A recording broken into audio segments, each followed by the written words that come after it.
Yo, OnlyHaters, we back. March Madness week. It's about to get crazy out here. Wild NBA weekend before this week. Got some Draymond podcast talk. Dillon Brooks, think he the GOAT for some reason. We're going to get into all that, get into a little bit of NFL stuff. Then we're going to talk a bunch about March Madness and the brackets.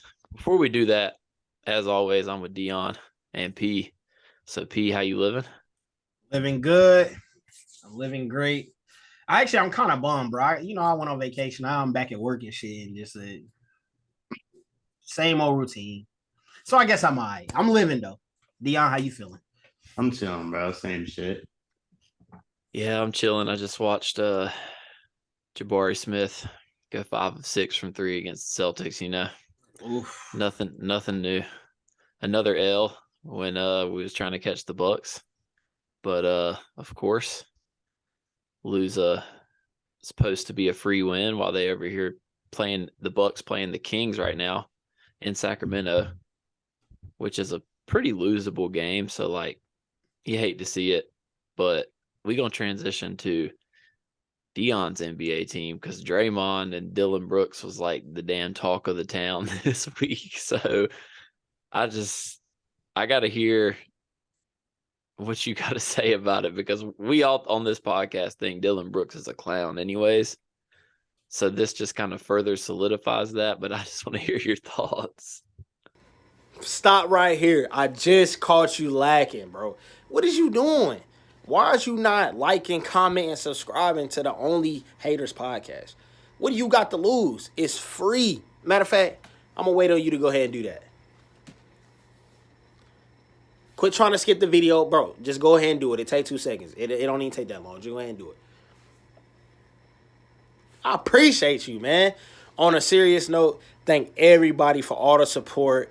We pumping out these episodes, giving y'all banger content, and there's only more to come. So without further ado, let's get into this episode.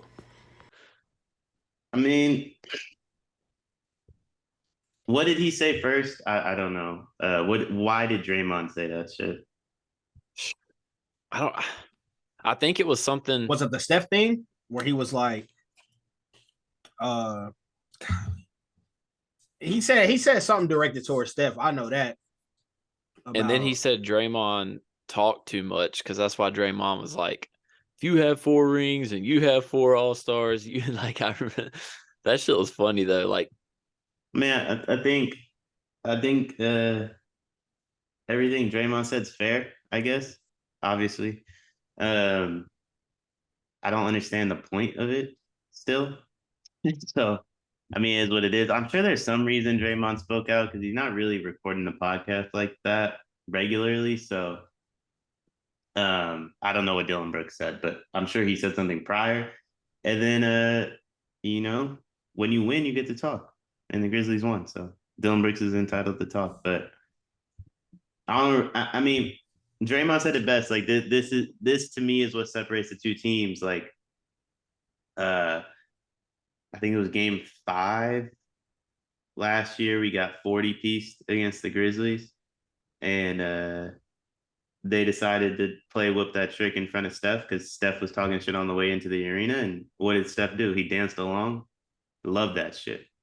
Like, those dudes, if you talk shit, they love that shit. That's their shit. It gets them going. So versus Dillon Brooks, in my opinion, does not love that shit. It's the fake like shit I say about the Grizzlies as a whole. Like, they love to talk when they're the only ones talking, but if someone responds, I think Dillon Brooks said it himself. When people talk back, we play bad, or something like that. Or like, he said it earlier in the year.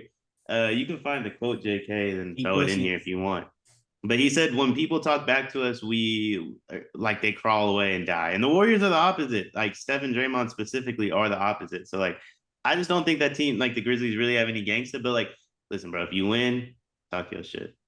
see, that's my thing about the Grizzlies though, is like, they try to give off the hard, like, talk all the shit mentality, but they're not a real alpha dog team, because like you said, a team like the Warriors that's been an alpha dog, they thrive off that shit. Like, the Grizzlies only want to be that alpha dog team whenever they're winning in a game, whenever they're up 2-0 in a series. Like they don't want to talk when they're down. I don't think that's them. I think that's this next generation of players. Yeah, Like, that's probably true. Yeah. They just happen to be led by dudes from that generation, right? Like they got no vets on the roster. But like I can't think of a team like whose best players are like a similar age to like John Desmond Bain, I guess you could say, or Jaren, I guess is one of their best. Yeah. I don't fucking whoever you consider their best players to be, that has like a similar age and doesn't have the same mindset. But the problem is, like we've said it over and over on this podcast, until you kill LeBron and Steph, that mentality can't take over the league and it's going to cause them issues. So like I just think it is what it is, bro. They won and Dillon Brooks talks shit, but like he was talking shit tonight. Thing. Again. Yeah, the Kyrie shit. Yeah, he talking shit again. I saw that. He was like, I'm picking him up full court. Like, bruh. It's just corny because, like, let's just call it how it is. It wouldn't be as corny if Dillon Brooks was actually good at basketball. But he's not. He sucks. Like, that's what makes it annoying.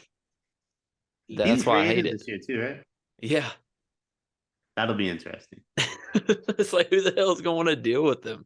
Yeah. But he's the type of guy, like, I truly believe this.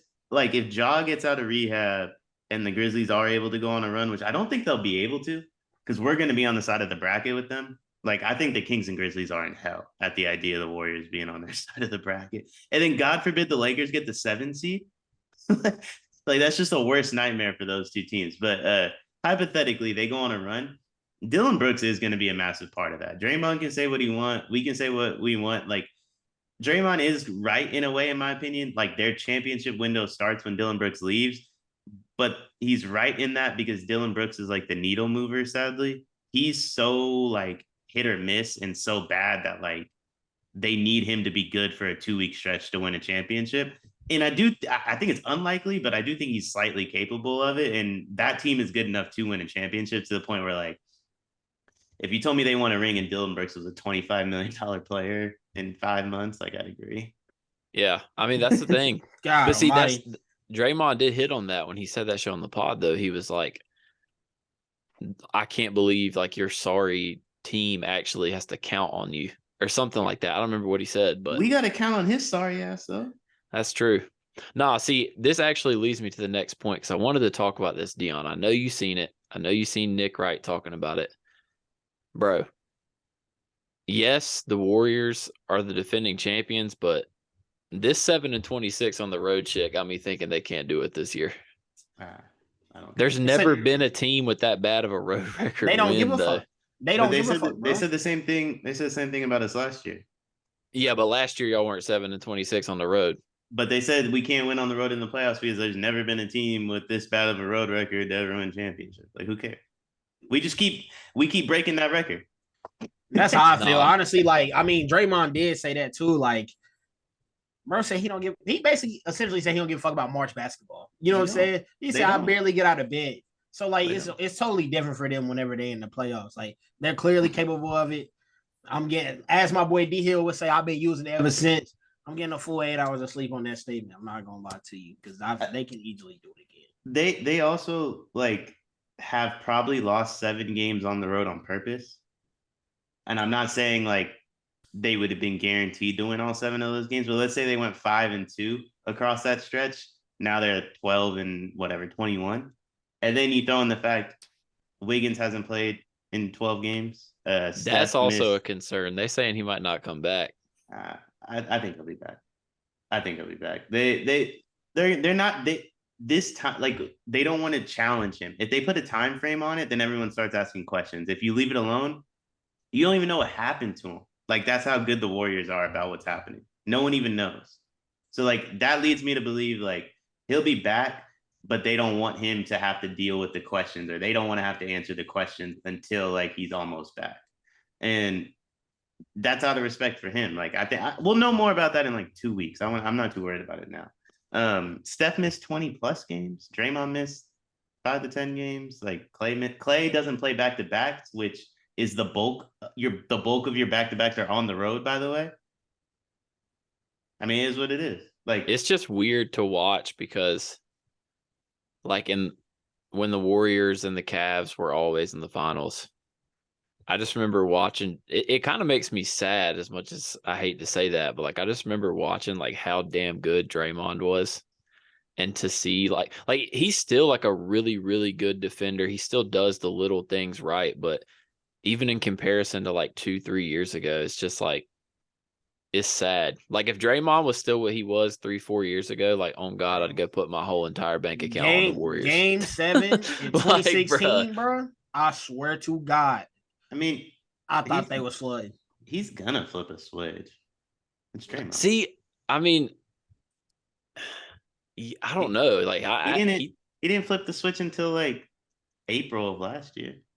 Yeah, but I'm saying this flip of the switch is different now than what it was 3 years ago.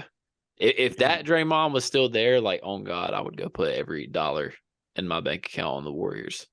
I mean, maybe. I mean, I don't think. Listen, I think the whole league stinks. Like I really do. So it's like that's Deion's fucking mantra. I'll say that's Deion's take from Hill right there. He did say that. Listen, you're telling me like if the season ended today, we get sacked 5 games. And then we get the Grizzlies, maybe 6, because we'll probably close them out at home. So I'll say 6. And then we get Jokic. 5 games for the Kings.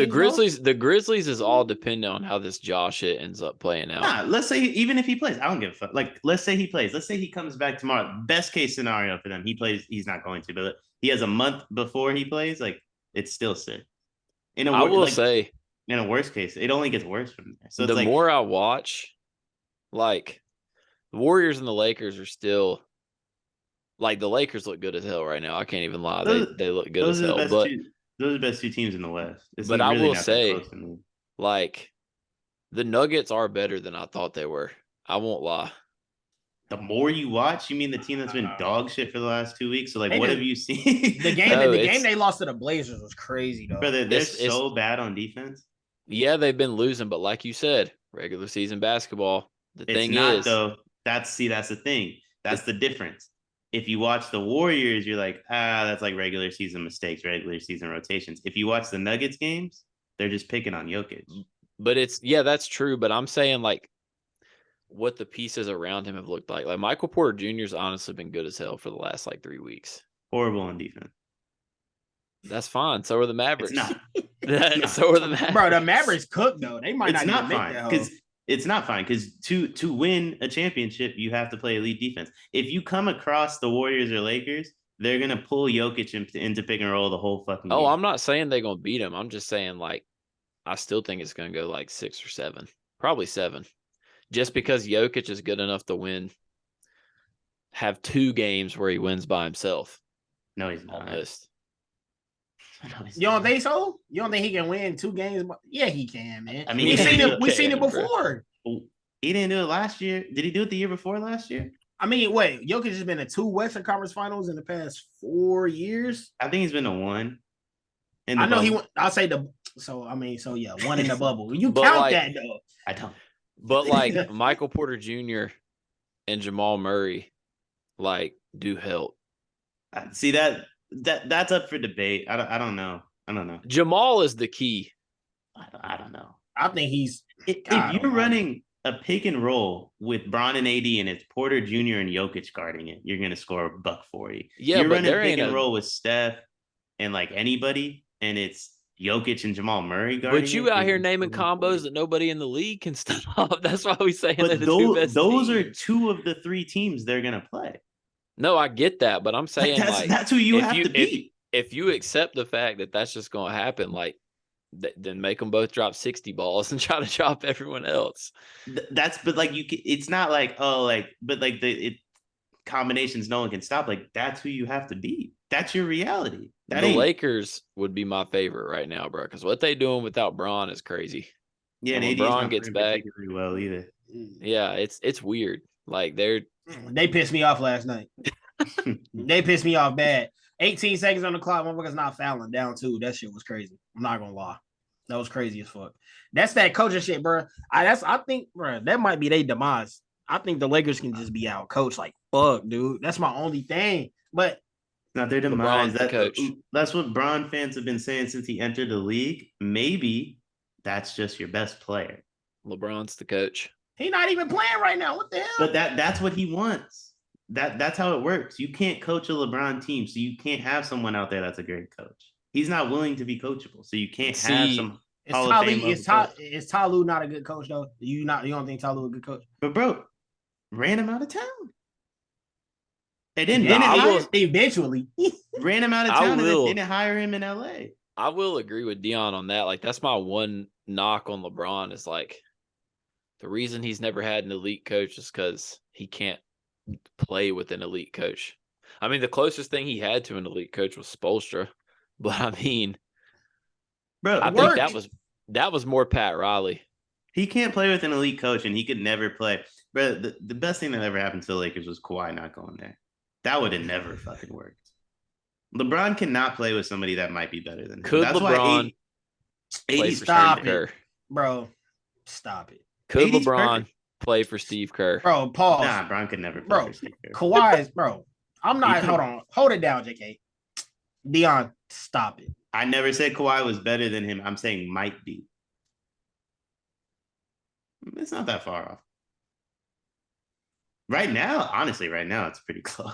That motherfucker 38. What you mean? But you can't just be like, oh damn, bro, prime Bron. It's not prime Bron no more. Nah, but when Bron first got there, but it doesn't matter. It never would have worked. Shit, it still looked like he in his prime to me. It never would have worked. Kawhi wouldn't have accepted playing. Well, there's a reason Kawhi didn't go there. He never would have wanted to play with Bron. But like, moreover, Bron, when he first got there, the year they would have signed Kawhi was talking about, yo, it's AD's team. I'm gonna just be a dude on the team. I'm trying to help him. Bro, that lasted 2 weeks.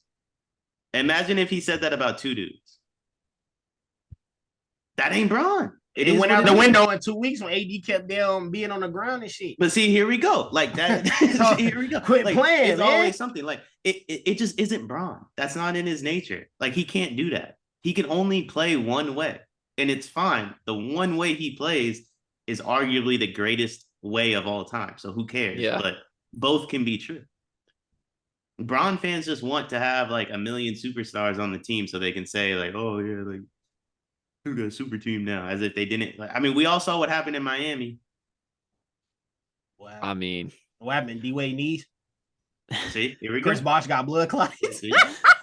I'm just saying. I will say though, bro, like, hey, come on, bro. Like, we all saw what happened in Miami. Chris Bosh might be the most mid third of a big three ever. Bro, Chris Bosh is so nice. Before he went to Miami, he was nice. No, in Miami, because he went from being a cone on defense and couldn't shoot. He said, I have to play with Bron and D-Wade. He was arguably defensive That man player was of the a year. damn corner specialist. He was arguably the defensive player of the year, like all 4 years. Bosh is like, bro, what Bosh did for that team is more important than what either of the two knuckleheads did, to be honest. I mean, that's a bold statement. Listen, if you look at the 2 years they lost, it ain't Bosh's fault. And one of the years they won is only because of him. Or Ray Allen. Not even Ray Allen, bro. Who got the board? The fuck? Who scored 10 straight before that? Who got the board? Bro, who scored 10 straight before that? Who got the board? That don't even be making sense to me, bro. What was talking about? Ray Allen and a rebound. Bro, who got the board? Without Bron, there is no 10 straight. Without Bosh, there's no win. So it took both of them. It is what it is. So wait, hold up. They lost because of one man. Hold up. 2015, they lost because of one man. You gonna come in here and make that Bosh argument, but then when I was talking about what Rodman did for the Bulls, you was gonna sit here and say he ain't even do that much for the Bulls, bro. Like, he wasn't doing the same shit Bosh was doing besides the Bosh had more monumental, like, memorable plays. Give me one play Rodman made right now. I wasn't alive, so let me go watch that's my point. Listen, that's my point. That's my point. I mean, so you was what, like 6, 5? You don't remember that shit either. So I don't know what you talking. And I'm not sitting here arguing for Rodman. If you want to argue for Rodman, give me some plays. I can list off Bosh plays.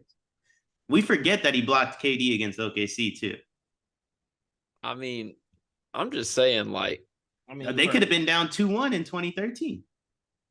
Like the Bosches and the Rodmans. Listen, again, I'm listing off plays. unless you're gonna come with something Rodman did. Like it's just a Maybe point like argument. 28 boards in a game with no points. It's good for him. Yeah. I'm just saying it's in none of if the Bulls didn't lose, so I guess it doesn't matter. But if the Bulls had lost, I wouldn't be sitting up here talking about it Rodman's fault. I mean, it was. Oh, I mean, I'm not saying it's Bosch's fault. I just think like people act like he a damn first ballot Hall of Famer. He's not. Bosch is. Absolutely. Only because the NBA let everybody in. Bosch is absolutely a first ballot Hall of Famer. And the only reason you don't think he is because he chose to take a back seat to win. That's it. And if anyone else did that, no one would care. But Bosch is by far. Bosch was, bro. When they teamed up, you can't name 7 players better than the 3 of them. Oh, I mean, no, I get that. Like when Bosch was in Toronto, like that's why it was such a crazy move. Because it was like they were 3 of the top 7 players in the league. Top 10 players in the league at worst. Like if you're a top 10 player in the league for 4 years in a row, the way Bosch was, you're a first ballot Hall of Famer. And then he reinvented himself. See, but ain't that kind of crazy though? Don't you feel like a first ballot? Like look at how hard it is to be first ballot in the NFL. But that's a guy. I mean, it's not that hard in the NFL. But like that's a guy that like. What you mean it ain't that hard in the NFL? It won't, like when you start knowing who the guys are that are going in the Hall of Fame, you're gonna be like, yeah, it's not as hard as it sounds. That's the difference. Steve Smith can't even get in for real. Yeah, I mean, Steve Smith. Like, what are we talking about? You gonna hold Steve Smith though? I mean, what are we talking about? Like, it's not like he's Ocho Cinco. Bro, I'm just saying, like, the NBA Hall of Fame is very interesting to say the least. It's not the NBA Hall of Fame. It's the basketball Hall of Fame. Where they let, like, bro, if you think about it, it just used to be more of an honor, I feel like, to be in the Hall of Fame. Whereas now it's like, how many players from this generation getting into the Hall of Fame, you think? A lot. A hell of a lot. 10? Depends on what they do. No, he said depends. Bro thought he said 10. I thought he said 10. I was like, damn. No, it depends on what they do. I mean,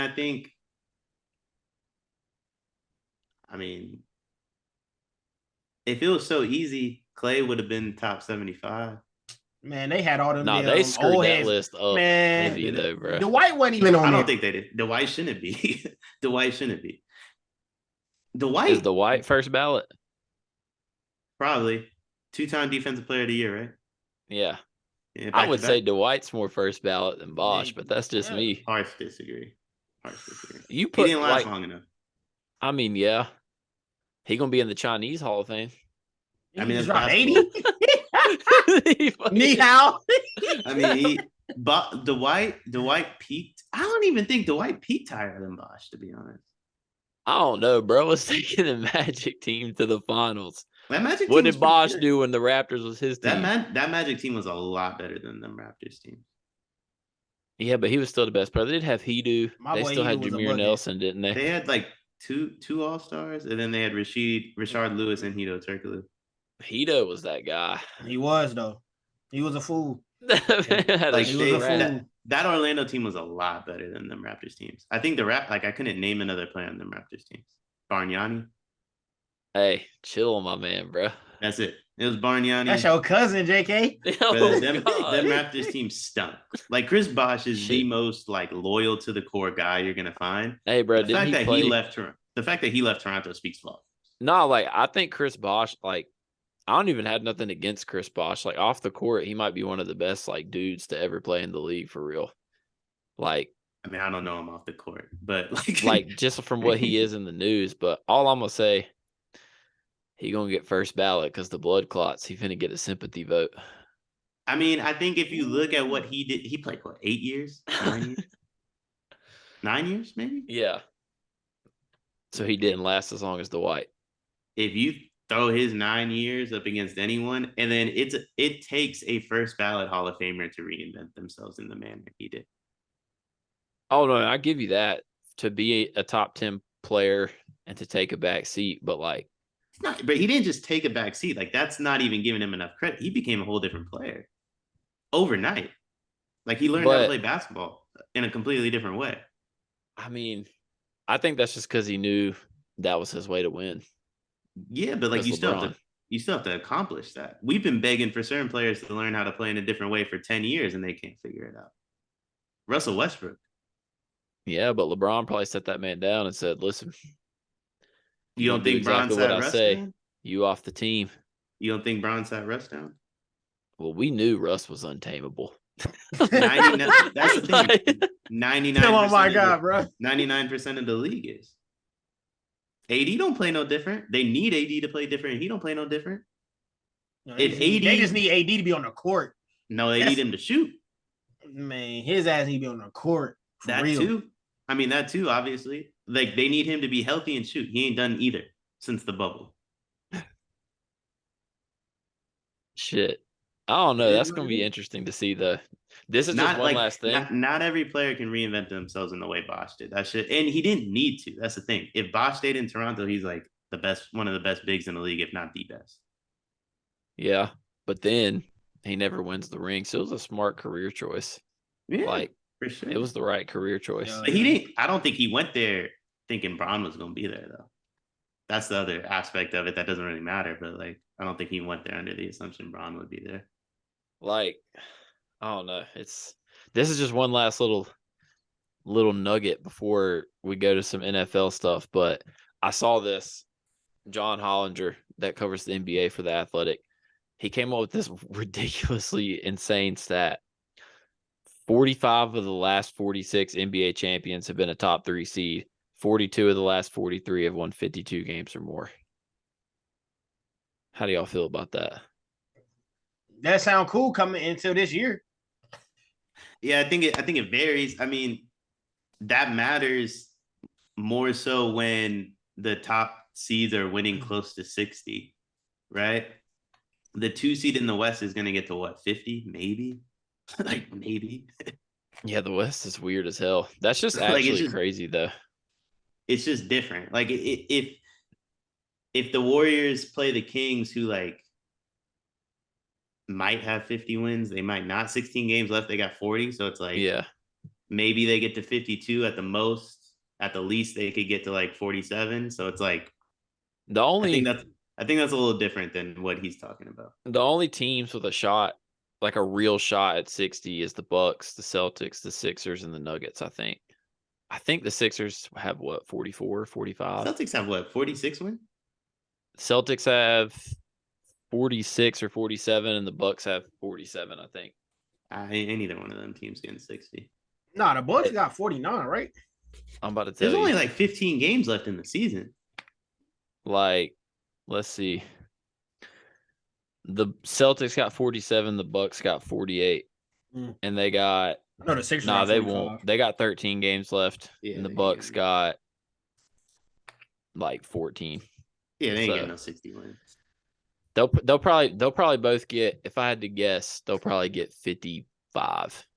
That's what I'm saying. Like, it's different. It takes that type of team to win normally. First off, that stat's so fugazi. Guess who had 53 wins last year? So it's like, oh, we're just gonna take the number right below the Warriors from last year for this stat. But I mean, it's just a different season. It doesn't really count. No, the reason I brought the stat up is because when you look at that stat and then look at the records of all the teams this year, you're like, what the fuck happened? The league stinks. The league is bad. I beat him to it. It's a bad product. And it has been, bro, it has been since they suspended the season in 2020. They came back for the bubble and it stunk. The year after stunk. Last year stunk, and this year stunk. It's actually nuts. But, all right. Time to move into something I'm sure Pierre Davis would love to talk about. That would be his Carolina Panthers. Hey, making a trade. Making news. That shit is crazy, and I did not expect it. But so, which quarterback are you going to be taking to throw to JUCO wide receivers? Bro. Probably, bro. I think they going CJ, dog. Not gonna lie. And if anybody know me and been following me on Twitter, since April, I've been wanting my dog from Ohio State. You know what I'm saying? That's my guy. He's a dog. I fuck with him. Some people don't like him. Some people do. But about the trade in general, if they draft CJ Stroud, he turns out to be a top 10 quarterback. You know what I'm saying? Bro, it's a dub for me. I don't give a damn. You need a quarterback in this league, dog, and we have not had it since Cam. So it sucks that we had to get rid of DJ Moore. That's my dog too.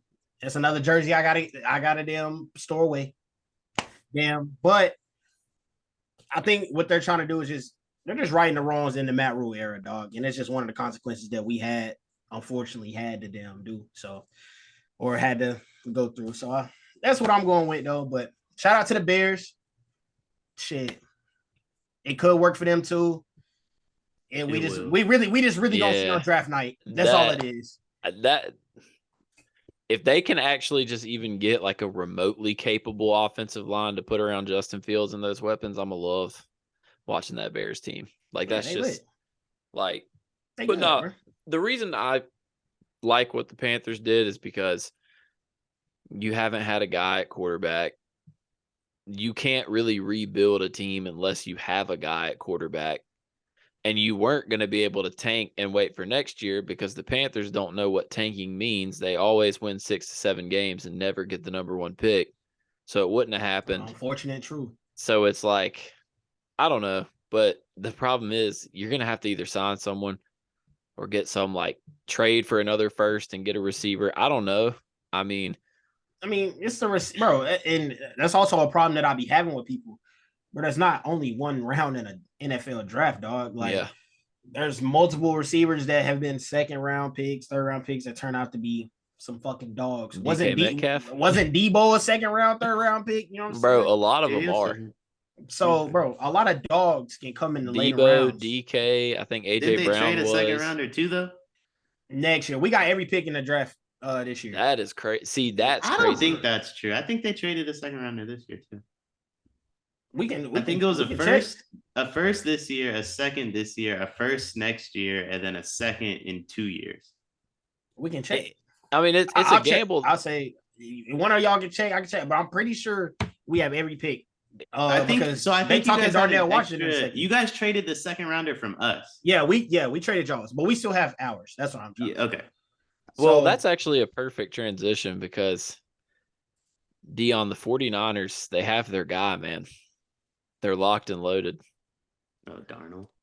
I gotta know what you think, bro. I mean, I don't know. It's a third string quarterback. I just think it's funny, bro. Like, I think listen, if you're gonna sign a third string quarterback, I'd rather it be the young guy with a flashy arm than the old veteran that you're afraid to actually have go in there. Darnold obviously stinks, but at least he has a live body, a live arm. You know what I mean? He's not pussy. I'm not gonna lie. He's not pussy no more. He with that offense and Shanahan will make that shit work. Shanahan makes it work with everybody. He's never gonna see the field. You say that, but let's talk about something here. What's the Brock Purdy timeline? Jimmy's about to leave, right? Jimmy already left. He's gone. Yeah, so Jimmy's gone. Purdy's back for camp. Let's say Purdy has a setback, and let's say Lance. There's a chance Darnold plays 2 games, bro. Now Purdy's back for camp, and obviously Lance is already back. It's just I'm confused, bro. With the 49ers injury luck, you cannot say that Sam Darnold's never going to see the field because they be getting hurt. I mean, I can't there. We had a bad offensive line last year, and they've already begun fixing it. Mike McGlinchey is the main reason that both Lance and Purdy got hurt. I don't know who got Jimmy hurt because I was too busy celebrating him not being in the game. But they got rid of McGlinchey, they got rid of the center, and I like Colton McKivitz. So I think there's something for Shanahan to learn, and he's already clearly learning his mistakes. So I don't think you're going to see both quarterbacks get hurt at the same time. So then the other thing is, I really just brought the Darnold thing up to meme, to be honest, because I thought it was funny because we were talking to P, and P has his experiences with Darnold. But so the Raiders, how pissed is Devontae Adams on a scale of 1 to 10 right now? He goes from Derek Carr to Jimmy Garoppolo. It's his own fault. Yeah, he did to himself. Hey, I'm getting 10 hours on his ass. Well, He shit. did to himself. Dude, this is going to be a crazy offseason because, first off, Rodgers definitely not finna be a Packer. We got baited so bad today. That is for damn certain. Like, their relationship is so done. Like, it can't be rekindled. They're just going to rock. Someone's going to take it on. On another multiplicity pod, Break the Bank, shout out Deion X and Lurk. They was talking about Rodgers to the Jets, which does make hella sense. I'm not going to lie. I don't know if I said it on there during that or on here. I think it was on there. I said I don't think the Packers won. That's the problem. No, that's the thing. Like, why would they? like, but I think why that's would- the misconception. Like, we're all thinking like it's up to him. Like, No. it ain't up to him. Like, he can choose where he go. But like, if the Packers clearly made their mind up while he was on his little drug retreat. And said like, we're not, like, he got traded to the Jets while he was over there. Like, he just did. And they're just waiting for him to say it's okay. But the trade's been done for weeks, probably. NFL is tricky business. I can believe some shit like that. There's zero chance they were going to be like, yo, Woody Johnson, you can go visit Rodgers in LA. But by the way, we still need to negotiate compensation. That trade's done. It's just up to Rodgers. Yeah, no, that's facts. And then the last thing, Jalen Ramsey to Miami. Hey, we lit. Like, what, that don't move you? That don't move so you long as Tua Tagovailoa is their quarterback, it will not move me. Yeah, you hating, man. I think I've been thinking Tua's ass forever. But you hating though. That ain't got nothing to do with Tua, man. Bro, but at the end of the day, like it doesn't move anything for me because he's still not better than Burrow. He's still not better than Mahomes. He's still not better than Herbert. Like, I could keep going. I mean, I don't think the Herbert one's like that far fetched. Herbert's not. Come on, Deion. Herbert's not that good. Would you take him on the 49ers? Without a doubt, he would. Don't do this. Come on, dude. Man, you always do this. I mean, I wouldn't not. Always do this. But like, our quarterback room stinks. So like, what does that mean? I think you're a top 25 quarterback. Well, in the no. league? All right, let me rephrase it. How many guys would you take on the Niners instead of Justin Herbert? It's not that many. I need names. I mean, I only think there's 3 good quarterbacks in the league, to be honest. And I would probably say I would rank him on the lower half of the top 10, if not right outside of it. Who's your 3? Mahomes, Burrow, and Allen. That's it. I think Hurts is good too. No, I don't think. Especially after what I saw in the Super Bowl. I don't think Hurts is that good. I'd rather have Herbert than Hurts. The only quarterbacks I think are better than him would be Burrow, Allen, Mahomes, obviously. I still think Rodgers is better. I mean, I guess no, that's not it. Who else? What other garbage quarterbacks are in the league? You acting like this man. Right, bro. Like, man, no, bro. This is the most talented quarterbacks we've ever seen in the league at one. I harshly disagree on that. Not even close. That's just not even remotely close to being true, in my opinion. I think this is the worst. The reason we think it like a guy like Herbert's talented is because of how bad quarterbacks are in the league. None of these dudes, other than Mahomes, none of these dudes can hold like Peyton and them's bats. I think Burrow in good company though. I think Burrow really all right. Yeah, all right.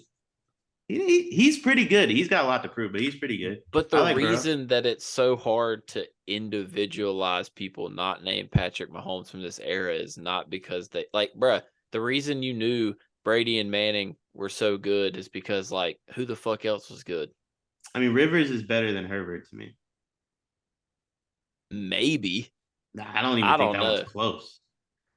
Bro, Herbert's one read. All these quarterbacks are one read. One read and check down.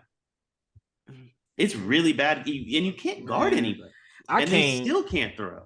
I can't hold Herbert, bro. He was playing with a damn Crack Here we rib. go. No, what you mean? Here we go, bro. He ain't Bro, bro. Everybody with be hurt. all these dudes, it's gonna be some excuse. I'm gonna be like, yo, he didn't play that good. Well, his offensive line stuck. No, but it's really proven with Like- Herbert that his receivers combined to play together for like 2 games. I don't care. That's it. He not that good to you. Mahomes is out there throwing the boo-boo in them. But we talking about Mahomes. But we bro. call Like, him the that's- greatest of all time. That's your peers. That's your peers. No, is what it because is. Brady and Manning didn't have no peers either. I disagree with that. I think Drew Brees. They was bopping him. They was That's how good they were. They was Because bopping Drew him. Brees would be the best quarterback in the league, not named Mahomes. I don't know. We saw And it even that one, about 2 years like, ago. bro, honestly, listen, even that one, like Brees and Mahomes is so close, it's crazy. Rivers, Big Ben, all them dudes.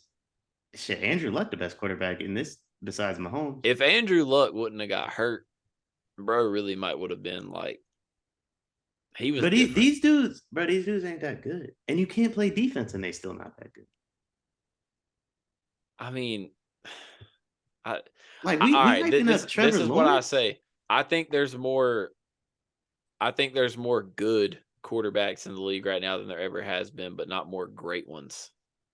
Nah, I don't Like- think that'd be that good. Like Kirk Cousins is probably top 15, easy, if not. But top we 10. also like it's hard. You don't really know until like we've already seen all those guys' careers pan out, so it's easier to like say what they've done. Whereas like 10 years from now, shit, we might be looking at motherfucking I mean, how much Herbert? dudes. How much fucking Herbert do we have to watch?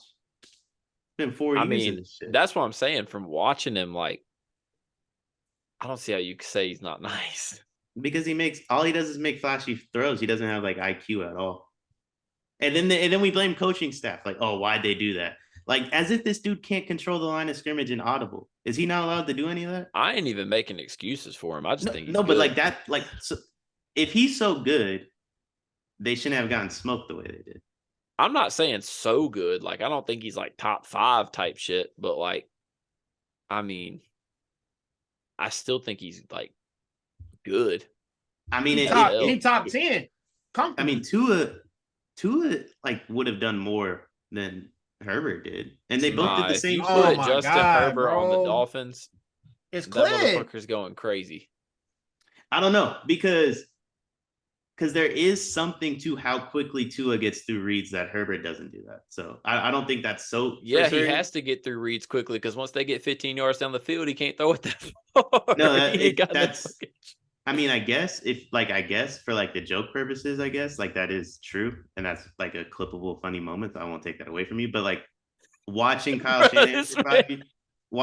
Shanahan for 5 years, and knowing Mike McDaniel was on our coaching staff for 5 years and was our play caller for 2 of those, you don't have a ton of time in this offense to go through your read. Like it's just not. That's just not a thing. I think. I mean, You that's put- kind of you how put Herbert Tua's on been. Miami. They going to the damn AFC Championship If That's he gets kind of how better, Tua's. for sure. if he gets better up top, yeah, I agree. That's kind of how Tua's been molded though, because if you look at how Alabama plays too, like their offense is a lot of quick read, slant, screen. Like, Well, it's a pro style offense. yeah, it is, which is why. And guess who can't run a pro style offense? The pro quarterback. That's all I'm saying. Like, what are we talking about? I mean, I don't know. Personally, I would take Herbert. I'm thinking about that bum in my head. Don't Herbert. say that shit around me. I mean, listen, I would take Herbert over Tua too, but I just don't think it's like that far fetched. Like for Miami, I'd rather have Tua. See, that's my thing is like, I do want to see a full season of him. I don't even know if the motherfucker can like see straight right now, but Yeah, I mean, to be fair, like if we're assuming he can't like think properly, which is honestly fair, then yeah, I'd obviously rather have Herbert. it's sad. I'm assuming he's able to like stand up without getting a headache now, and I would say if that's true, then like yeah, I think the two are pretty close. Nah, because that's my thing though. It's like, bro, They're if both Tua clear. can't- Trevor Lawrence, bum ass. If Tua can't win with what he has though, like he just ain't gonna be able to win. You think Trevor Lawrence a bum though? But like, backtrack. what does Tua have that Herbert doesn't? I like Hill and First Waddle. off, I like Hill and Waddle. Don't get me wrong. I like Hill and Waddle. no, like, all right, if we was talking Keenan Allen 3 years ago, but like if you just watch him run routes now, I like, wasn't even gonna bring Keenan up. We can talk about the defense. I like Eckler a ton. I think Eckler smokes any running he back ain't finna Miami be has. there. Joshua Kelly's better than any running back Miami has. Oh, I mean they don't have running backs. That's for damn sure. But I think I think Mike Williams is not better than Waddle, but I don't think there's a ton of difference between they those two. realistically, bro, that motherfucker don't even play. Okay, but like we're not talking about like I'm not talking about like I'm talking talent wise. Like Mike Williams and Waddle are similar. It's so weird with them. It's such a hard comparison because like Mike Williams is such a like big possession, like almost like he kind of reminds me of Alshon Jeffrey a little bit. If Herbert was Waddle's quarterback, could he get him the ball? I think so. Yeah. Where?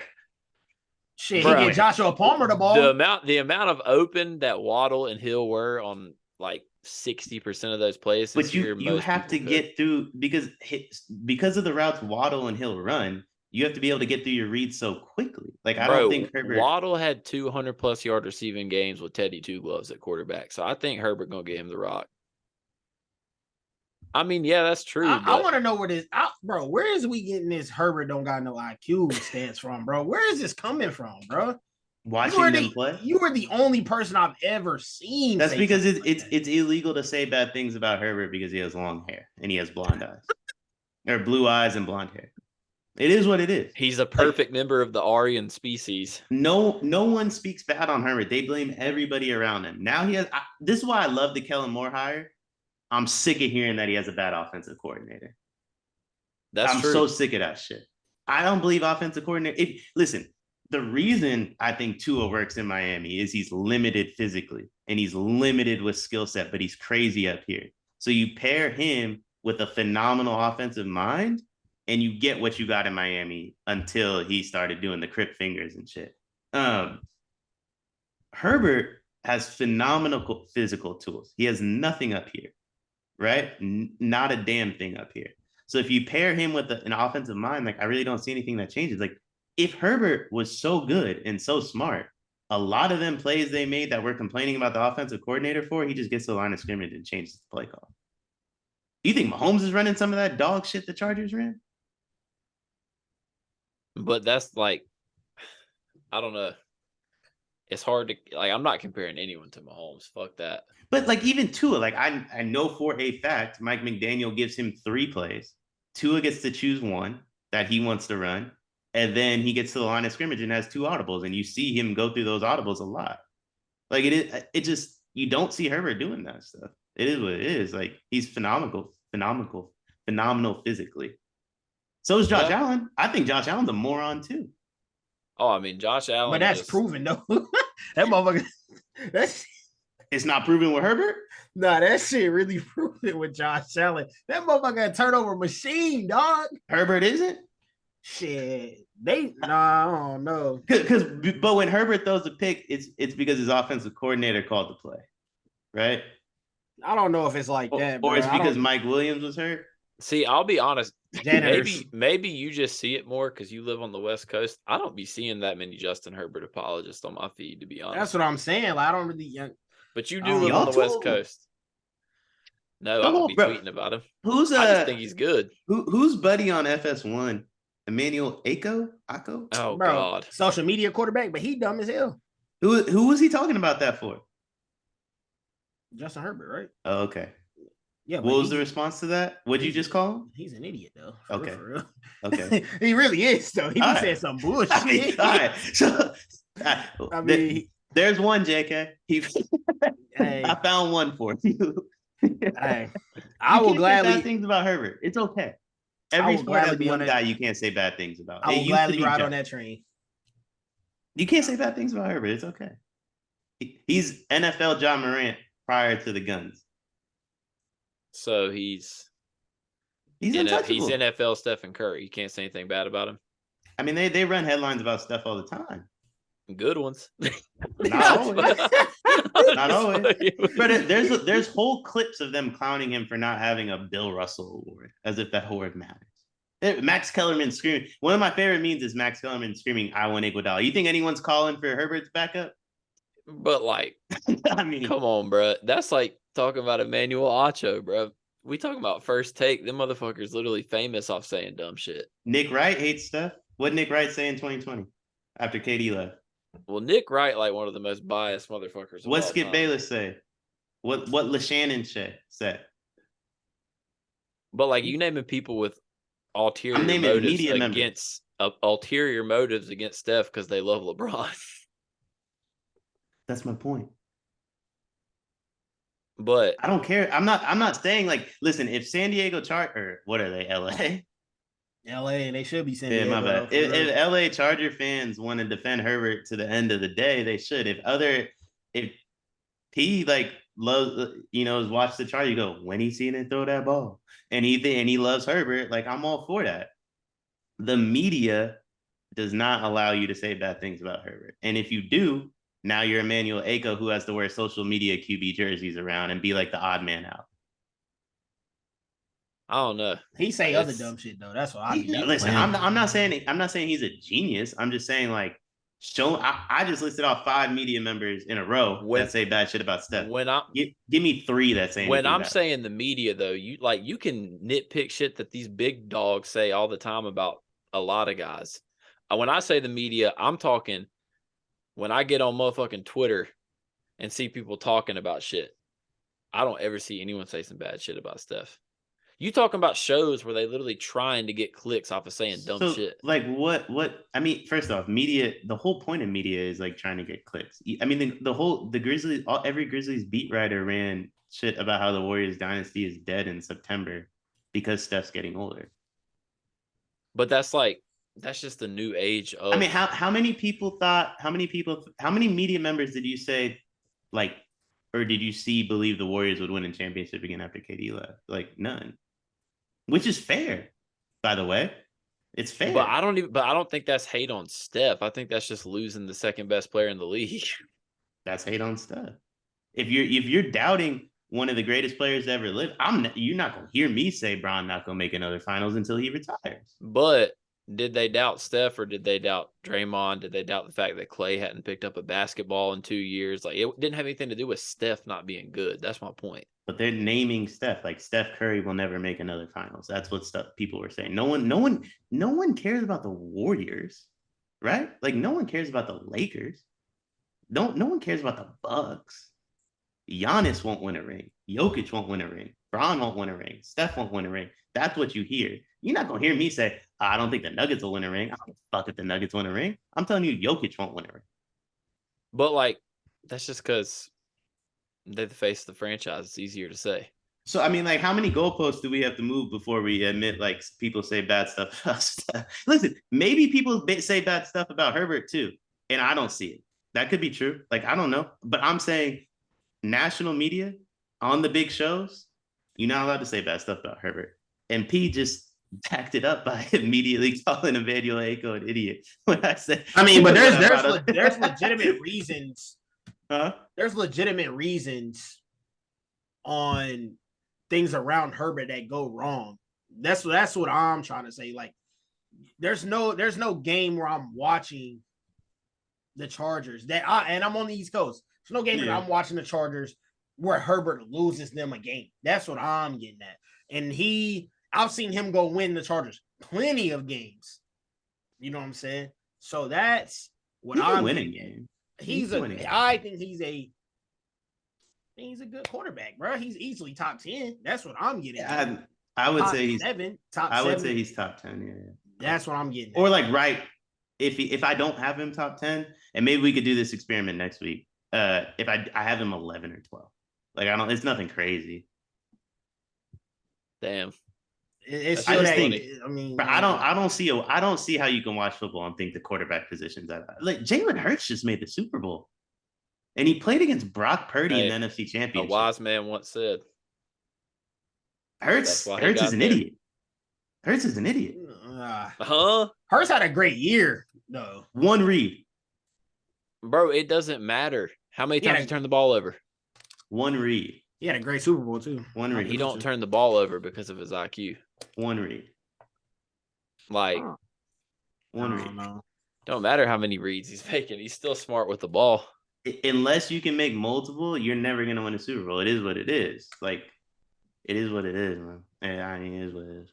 But Also, like, moreover, a quarterback like Hurts, to win a Super Bowl, you almost always have to be like a top 5 quarterback in the league. I mean, yeah. Stafford's also better than Herbert. I just thought about that when I said that. Man, I think he was. God. I think he was the year he won the Super Bowl, but not last year. Well, he didn't really play last year. Like, the Rams was doomed from damn day one. Yeah, he didn't really play last year, and he played with like a fucked up elbow. Didn't he have UCL surgery at some point? Oh, so now we flipping the script. We gonna talk about. No, I'm saying Stafford how can he being be hurt. better than someone when he just didn't play? Maybe he just didn't play. I mean, Of course Herbert was better last year. Stafford didn't participate. let me look up that 2021 right here. Let me look up Stafford shit. The year he won the Super Bowl? I'm just saying, let me look up his stuff. The year he won the Super Bowl? First year in LA? Shit. I'm waiting Listen, for has Herbert won a playoff game? Stafford been playing with. I think Stafford better with injuries than without him. On God, Has Herbert won a playoff game? remember when Brad had like 7 No. broken ribs for the Lions? Stafford's nice. Stafford's another one. Like, I consider him in the previous generation. You get prime Stafford right here. But listen, that ain't too much different than He what did Mahomes win is his doing. bowl in this generation though, so it's kind of hard. Yeah, I mean, well, listen again. Like, that speaks volumes on the rest of the quarterback. I think it just speaks volumes to how damn good him and the Rams were. I would say the Rams were stacked, dog. And the Rams were good. Listen, we'll see. We'll see what happens. Like, I don't see how many quarterbacks can do what Rodgers has done. Brady did. Breeze played real late into his career. Manning played. Like, these guys can't do that because they don't got that. See, I don't even think it's that. I think it's everyone do this. You talking pocket passes? I mean, that's part of. You telling me Mahomes can't run like some of these dudes can run? We've seen it when he needs to. I mean, yeah, but I'm saying all the other guys you named, most of them, like Brady and Manning, they didn't run because they couldn't run. Breeze didn't run because he couldn't run. That's like fair. that's like, I don't know. Breeze amazes me because bro was 5'8", jumping over the offensive line to fucking. He was smart. Shit. Like, but Donovan McNabb, like I think he'd be a top 3 quarterback in the league right now too. Like, the list goes on. Like, I just think these guys don't go to their second read. It's why, like, when they went to halftime, I'm like, oh, the Eagles are fucked. Like, Mahomes is gonna figure it out. It's just such a damn, like, the NFL's art, like, it's changed so much. Like, even in the early 2000s, like, it used to be so run heavy. Like, if you was throwing for 250 yards, it was like nutty. It's a cooked product. Like, it's not good. It's a cooked product, and it starts with the most important position. But listen, the NFL offseason, I think it is going to be wild. Excited to see what happens. But it's an important week. It's March Madness season. So we're going to break it down. We're going to look at each region, talk about like our favorite matchup, talk about what team we think will come out of that region. And then we will talk about who we think after looking at the bracket. Last week we talked about it a little bit, but like the brackets weren't made yet. Upon looking at everyone's journey, we're going to look at who we think the national champion is going to be. And if you want, you can name some players you looking that might have some breakout marches, might get their draft stock up a little bit. But we're going to start. You got your bracket in front of you. That's what I'm trying to pull up. Left, right. So we'll go south, then we'll go east, then we'll go Midwest, then we'll go west. South, east, Midwest. Okay. It'll literally be in order. So it is the South. That's the federal penitentiary bracket, right? Yes. Okay. Yep. Home of the shooters. All right. Well, listen, I guess we'll start there. The 1 seed in the South is Alabama. And they dodging federal charges, but they're fucking good at basketball. Like, let's just be honest. This man, Brandon Miller, is a different type of Like, Brandon Miller is one of those rare freshmen that you see where you're just like, all right, he's actually one of those freshmen that could be the best player on a team that goes to the title game. Now, I'm going to be honest.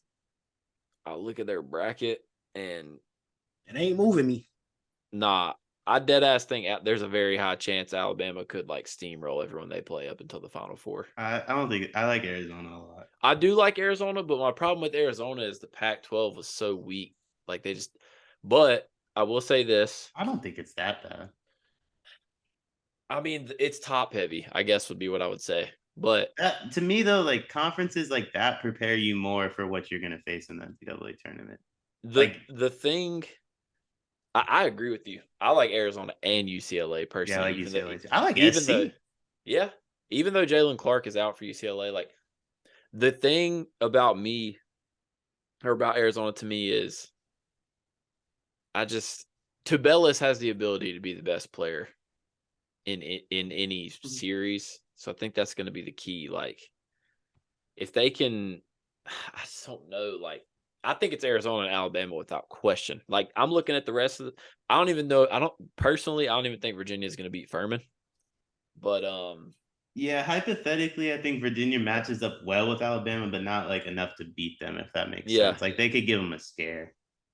But I mean, I don't know. This is a weak ass region of the bracket to me. So I'm gonna say the game I'm most looking forward to of all these, I'm gonna go San Diego State and Charleston. Honestly, the Mountain West is trash in the tournament. Like San Diego State's all right, and Charleston was elite this year. So I don't know. If I was a betting man, I would 100% lock in Charleston +5, like without question. You are a betting man. I don't know why you always say if I was like, bro, you are a betting man. Just go ahead and say that. That's facts. I know your parents might be watching. You might not want them to know, but bro, you are a betting man. I'm snitching. I'm not only hating, I'm snitching too. So there you have it. What you looking forward to, P? Any of these matchups standing out to you? I think Alabama really is, bro. I think they got a cakewalk to the Final Four on some real shit. But I want to watch the Creighton and NC State game because NC State, bro, they be having some games where those motherfuckers be coming out cooking, dog. I don't know if they can rock with Creighton, but and Turquavion finna drop 30. They be, I don't know, bro. They turn it on sometimes. I mean, they had a weak ass ACC tournament, but I think they might show me something. That's my matchup I look forward to personally. For me, it's Baylor versus Santa Barbara. Santa Barbara's 3-1 against quad 1 teams this year, and the one was pretty close. Baylor, in my opinion, could lose that game, and they also could make the Final Four. Like, there's zero in between. I think Baylor is easily, like, at their best, is easily one of the 5 best teams in college basketball, but at their worst, really fucking bad. So that game's interesting to me just because that's probably the toughest 3-14 matchup we have. And you'll get a sense of like where Baylor's at for this run. I agree because also I think part of that is the Big 12, like playing into it. Like those motherfuckers are beat up coming into this tournament. Like it is crazy to think though, because I do agree. But a team with Keontae George, Flagler, and Cryer getting put out by a 14 seed would be nuts. But I don't think it could happen. Santa Barbara, bro. Like, I'm not familiar with their game. Shout out Charles Barkley. But listen, their profile is phenomenal. For a 14 seed to be 3, they got 2 more quad 1 wins in North Carolina. Listen, the only reason I know about any of these mid majors is because I be producing for the 3-man weave. Shout out Field 68, and the shit they be knowing about these mid majors is otherworldly, and I be listening to the stuff they saying, and they was talking about how Santa Barbara and Baylor is going to be a dogfight. So I'm just like, I don't know. Might have to call G Wizzy and Carter on the phone and see what they're thinking, you know. But yeah, I mean, I don't know if any of us have. I know Deion said he likes Arizona, but I got Arizona coming out. I'm taking Alabama, P. You taking Bama as well? Of course. Shooters for life. On 10. All right, so now we move to the East, which this is where shit gets good. Interesting. Because Duke is arguably the hottest team in the nation right now. I would hate to play Duke right now. I'm going to just be honest with you. I think Tennessee is about to get cooked without Zakai Ziegler. I think Louisiana is definitely upsetting them. That's like a lock upset pick for me. Marquette, like, they've got Shaka coaching. Got some dogs over there. I think Michigan State is similar, like, to kind of what you said, Deion, about Baylor, just on a smaller scale. I think Michigan State is either going to lose to Southern Cal or go to the Sweet 16. I just do. And then I think they're going to lose to Southern Cal. They might. But then we get the freaking Bryce Hopkins revenge game against Kentucky. Like, this is probably my favorite region. But I definitely, first off, Florida Atlantic, I feel bad for them. The motherfuckers went 31-3 and slashed Conference USA. Then they got to play Memphis in the first round. But this one, so I definitely got Purdue playing Duke in the Sweet 16. The other side of the bracket, I couldn't tell you. Like, I actually really like Kentucky too, as weird as that sounds. I'd probably go, God almighty, dude, these Big 12 teams are so hard to predict. I'd probably say Purdue, Duke, Marquette, and I'm going to just say it, Kentucky. Those are my 2 Sweet 16 matchups. And then, oh, God. I don't know. Purdue stays folding in the tournament. Like, do y'all trust Purdue? No, I don't even know if I have them making the Sweet 16, to be honest. For the sake of this show, I'm going to say yes, but like, I feel like between now and Thursday, I'm going to change my mind on that. I think Duke's going to the Elite Eight for real. Yeah, if they get by Oral Roberts, that's the toughest 5-12. I swear it is. That man Max might drop 35. They also have 2 or 3 more quad 1 wins than North Carolina. That's not very hard. Yeah, I say, bro. Deion, stop bringing up North Carolina, bro. Like, but you have to remember, like, these are mid majors that played like 4 or 5 quad 1 games. So, like, when I say that, I'm saying, like, I think they went, like, they also either went 3-1 or 4-1 against quad 1 teams.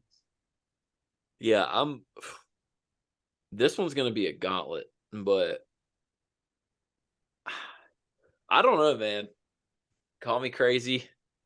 I'm going another back-to-back years with the first-year head coach in the Final Four. I'm going to take Duke to come out of the East, honestly.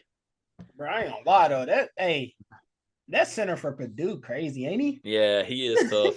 Bro, how tall is he, dog? He stinks. He's 7'4". Bro, he is fucking humongous. I think the reason I don't trust Purdue is the 2 freshman guard thing. I just can't trust 2 freshmen in March. Yeah, I have a tendency to not be able to separate college and NBA, and I just feel like a team like USC, who has like 3 guards that I think could give you 20, is just going to pull Edey out the paint the whole game.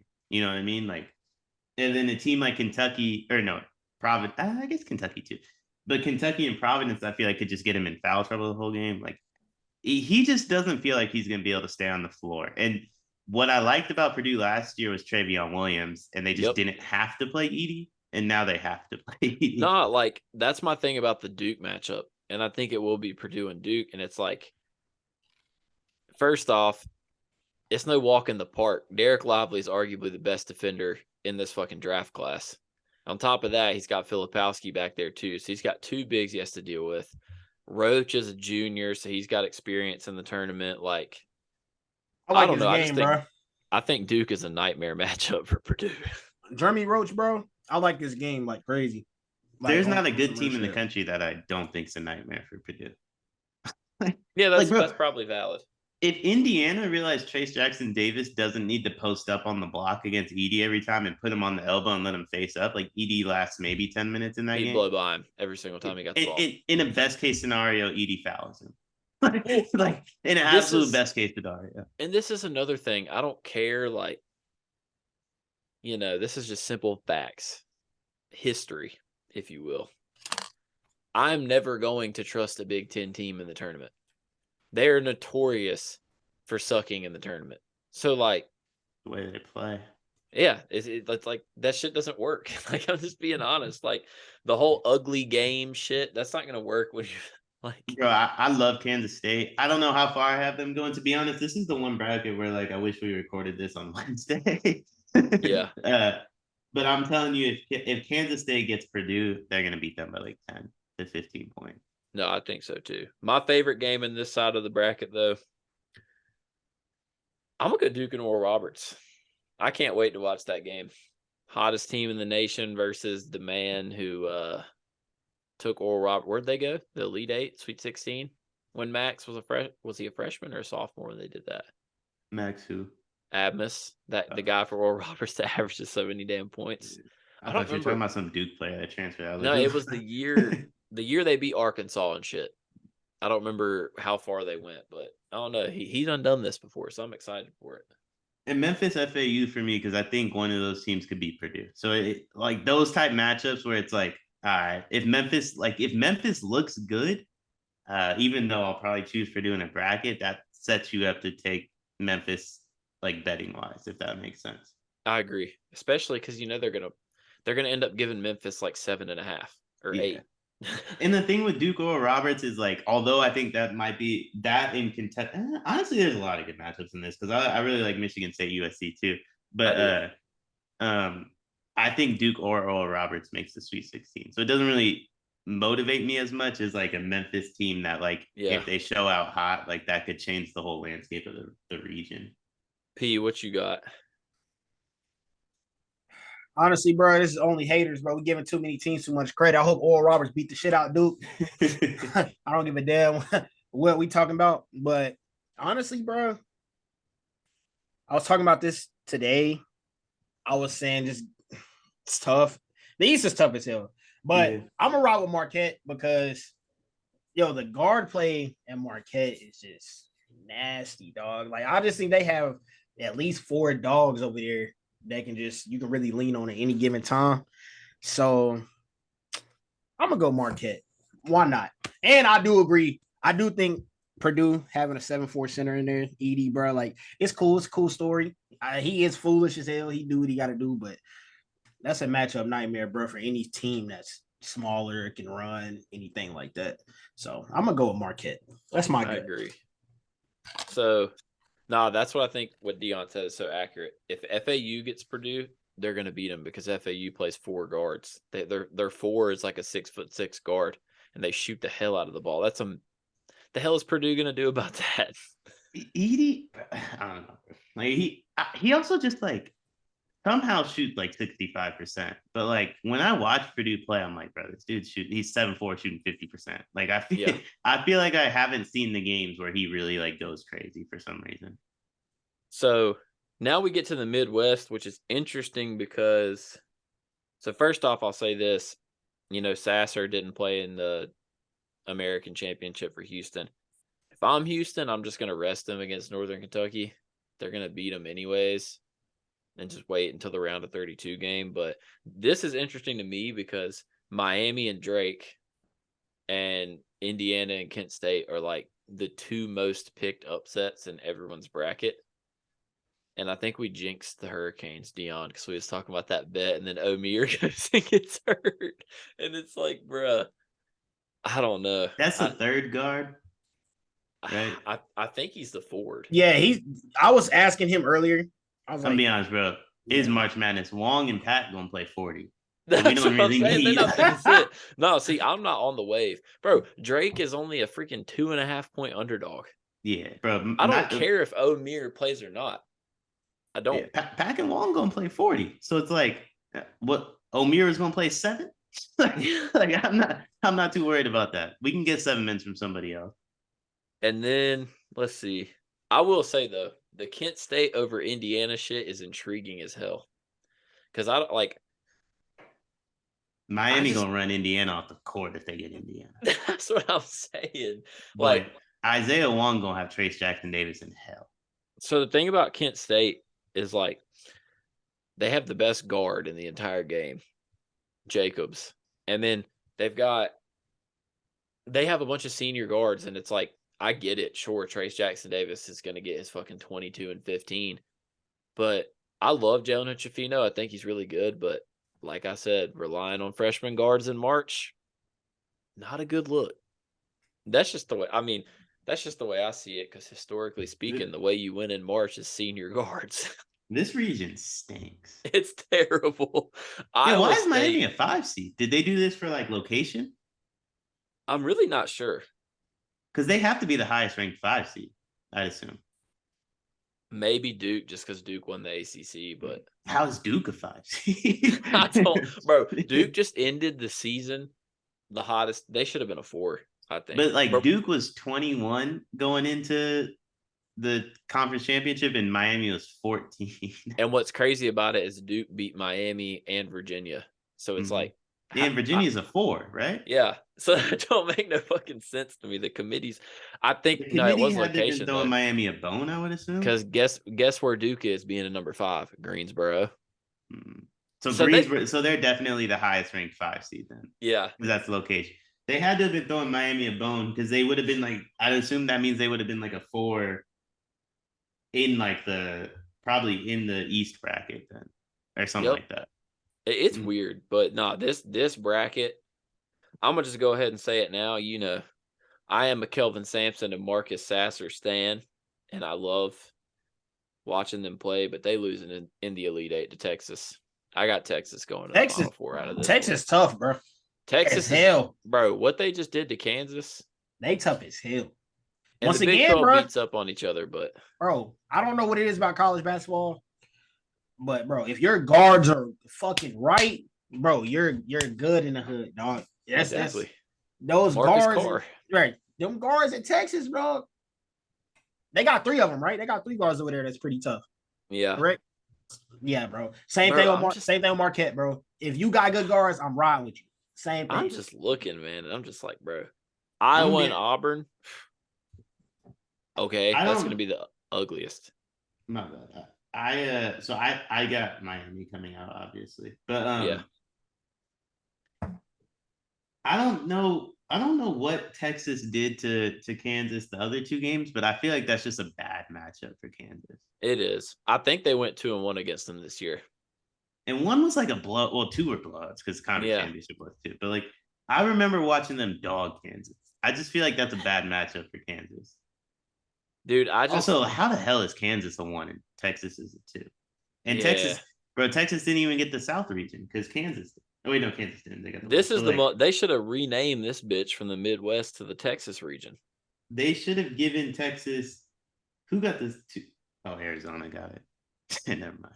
Bro, I don't know. You went, yeah, you reeled that all the way back there. I'm just looking at this shit, man.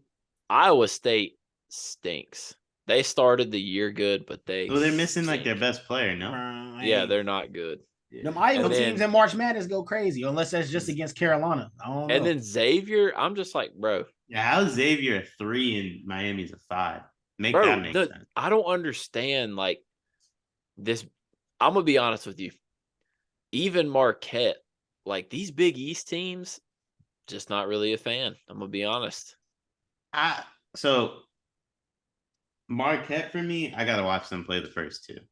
Like, depending on how they play the first 2, I'm gonna decide how I feel about them for the second weekend. I do think they get to the Sweet 16, but like, they to me, I hate teams that have to play hard to win, and they have to play hard to win. No, see, that's my thing. Is like, look, Marquette's my favorite Big East team. Elite guard play and Shaka Smart. Okay, they got a chance, but then I look like Xavier. They've got what's his name, Sumi, whatever, Boule or something. I just. And then they have Zach Freemantle. Anyone who's trusting like a 6'10" skinny white dude in March, that either goes one of 2 ways. It's a long day. And then, I mean, UConn has been like top 5, and then they've also been like out of the top 20. I don't even know what to think about them. Like Hurley's a good coach, I guess. And Hey, like, when they hot though. I'll give you. no, UConn might scare me the most actually, because if Sonogo and God, what's the name? Jordan Hawkins. Like if UConn gets hot, they can beat anybody. But that's how all these teams are. That's why I'm like, that is true. I will do I give you really that. trust? Like, shit, if freaking Kent State gets hot, they might damn make it to the Sweet 16. But when UConn gets hot though, like I watched a couple games. Shout out my boy JJ. I watched a couple UConn games. Like they'll be down, dog. Like a good 15, and they get high and they just soar, dog. It's like they don't really look back at that point. They're well coached. Yeah, I think that it's the discipline thing for me with them, dog. They're just well rounded to me. But when they're shit, they're shit. But when they hot, they really, really, really fucking good. So I hate how Penn State, bro, has to get trapped against Texas though on some shit. But like, I'm gonna be honest though, like that could be a night. Like Texas A&M's good, but bro, the SEC shooting is so bad. And Penn A&M State played the weakest you would know this, right? A&M played like the weakest non-conference schedule, like of any tournament. It was bad. That bro, but Penn State's got like guards that have straps. Texas A&M played in a conference where, like, who in the SEC can shoot? If healthy, Arkansas. That's it. Like the SEC, obviously Alabama can. I was about to say somebody got to tell the joke. That motherfucking punchline, Brandon Miller, the killer. But yeah, I'm gonna take Texas out of this one. I'm gonna say the game I'm looking forward to most. Yeah, real quick, while we're on the topic of Alabama, because I know we're about to switch. Yeah, they said someone tweeted out, like I don't remember who it was, but someone I follow tweeted out like, "Yo, that was a charge on Bama. They didn't call it," and someone responded, "Yeah, they have a tough time calling charges on Alabama." Oh, that's crazy. I like that crazy. That is some only haters level shit right there. That shit was hilarious. That's and it was a charge too, by the way. That's just like Brandon Miller should have a charge. That's like Shaq saying Ja top 3 shooter in the league. That shit's funny too. That shit crazy as hell. That man Brandon Miller had the greatest assist of all time. Oh God, bro. He got Dimer on Hall of Fame. Motherfucker got Crimer. That shit crazy. Yeah, I'm taking Texas. Game I'm looking forward to watching the most. I think I'm looking forward. I think I'm looking forward to watching Kent State drop Indiana off. I've never heard anyone say they're looking forward to watching. I don't know who's on Kent State. I just want to see Indiana lose, bro. They mad annoying to me. All these games stink. Trace Jackson Davis is a grade A cornball, so I just want to watch him lose. I guess A&M and Penn State. Hey, that's kind of what I was leaning on. Colgate scores a lot, I feel like. So maybe Colgate, Texas. That could be like my favorite toothpaste. Yeah, I feel like they score a lot. I could be wrong. That's the 3-man weave for me. I got you, bro. Nah, the 3-man weave actually was talking about that today. How like Colgate made the tourney last year, pretty much with this same team, and they ended up. I think they put up like a lot of points, but they ended up not covering the spread. But they think I've like vaguely started my like March Madness research. Like that's why I'm able to drop certain things. Like Santa Barbara was 3-1 against Quad 1 teams. It's facts. I've been reading up. Elite knowledge bomb, but I haven't made it this far down the bracket. So no, Deion. Hey, we heard it here first. Deion 16, big research. Listen, man, it ain't our job. Like, no, when it comes to the tourney, bro, I purchased a 120-page manual on how to bet the tourney. I don't play no games. No games. I know every stat about all these teams. Man. By Thursday. The problem is we're recording this Monday night, so I've only gotten. You ain't get all about 10 pages. That man. Hey, that's funny as hell. You sound like me on Prospects. Motherfucking 16-leg parlays out here every day. He sound like me on Prospects, bro. When it comes to MLB season, I know what your ERA is against the Red Sox every other night. I'm telling you, bro. Any team, I'm telling you, if we recorded Wednesday, I'm like 90% sure this is true, but I'm pretty sure Colgate has a Quad 1 offense. If we recorded Wednesday, I'd know the exact number. I feel that. Shout out my boy Kim Pom with that idea, man. But I'm 90% sure they got a Quad 1 offense. That man said shit. I mean, you might Hey, be man. confusing them with Crest, but you Hey. never know. If we see a surprise Deion appearance on Wednesday, dropping facts, I know now where the research came from. Just know if the over hits in that game, I had it. Bet. Just know. You got it down pat. You put All right, me last on. region, the West. Hey, This you know who one- I got coming out this hoe. This one has my favorite first round matchup, Arkansas Illinois. Yeah. God, I can't wait for it. It's going to be Hey, so. Arkansas beat them. They're going to beat Kansas. I think Arkansas is going to beat them, bro. With Nick Smith back. Shout out my dog Nick Smith. To me, the other to one. me, to me, that's Arkansas's toughest challenge until UCLA. No, that's the three. I mean, I don't know, man. I said UCLA I thought was going to win it all, break the West Coast curse. Without Jalen Clark, it may be hard, but I'm still trusting Amari Bailey's going to step up big. Tiger Campbell and Jaime got the experience. I can't take Amari Bailey serious, though, because Drake pipe his mama. I'm sorry. Where did his mom come from? I don't know. Not from Earth. Bro, she just popped up bad as fuck. I'm sorry. I can't take him serious, though. He didn't beat the Drake allegations. You got Drake as your stepfather right now, bro. I'm good. I can't. Well, she dubbed Drake. She did dub Drake, though. She dubbed Drake. I mean, like, Drake's, yeah, I mean, she dubbed. But bro, Drake made your mama like a tree. You mean to tell me she had to have a 17-year-old child for folks to realize she was bad? Tell me she don't look like Drea. I don't, bro. Look, all I'm saying is Drake made your mom kind of look like a tree in front of. He had your mom in Dodger Stadium. Yeah, then she dubbed him though. She cold. That's that. Hey, she cold as fuck. That's that Chicago energy. Yo, listen, we not just gonna go to a restaurant. I need to be on second base, and when this is over, I don't need you no more. But he probably secured the buzz after the date. That's fine. You know. He's still whatever. Though. Hey, that's what I said. Deal, like, it don't matter to me. She still dubbed him. Like, I knew it was coming. I mean, she dubbed Drake, and who is she? Like, who is she? But nah, I'm gonna stick with my guns, and I'm gonna take UCLA. Going to the Final Four. I'm taking UCLA today. I'm taking Arkansas by Thursday, though. I'm gonna convince myself of Arkansas. Well, I mean, bro, like you look at it, like what they got two of the most talented freshmen. They're pretty deep. I think Musselman's a good coach. I mean, let's just face it. From a talent perspective, if Nick Smith doesn't miss like the entire fucking year, they're what, a top 4 seed? They're probably 1 or 2. Yeah, they're probably 1 or 2. So I mean, I don't know. That's a tough draw for Kansas. That's all I'm gonna say. Yeah, unless that Illinois stinks. can beat How them. the hell is Arkansas on 8?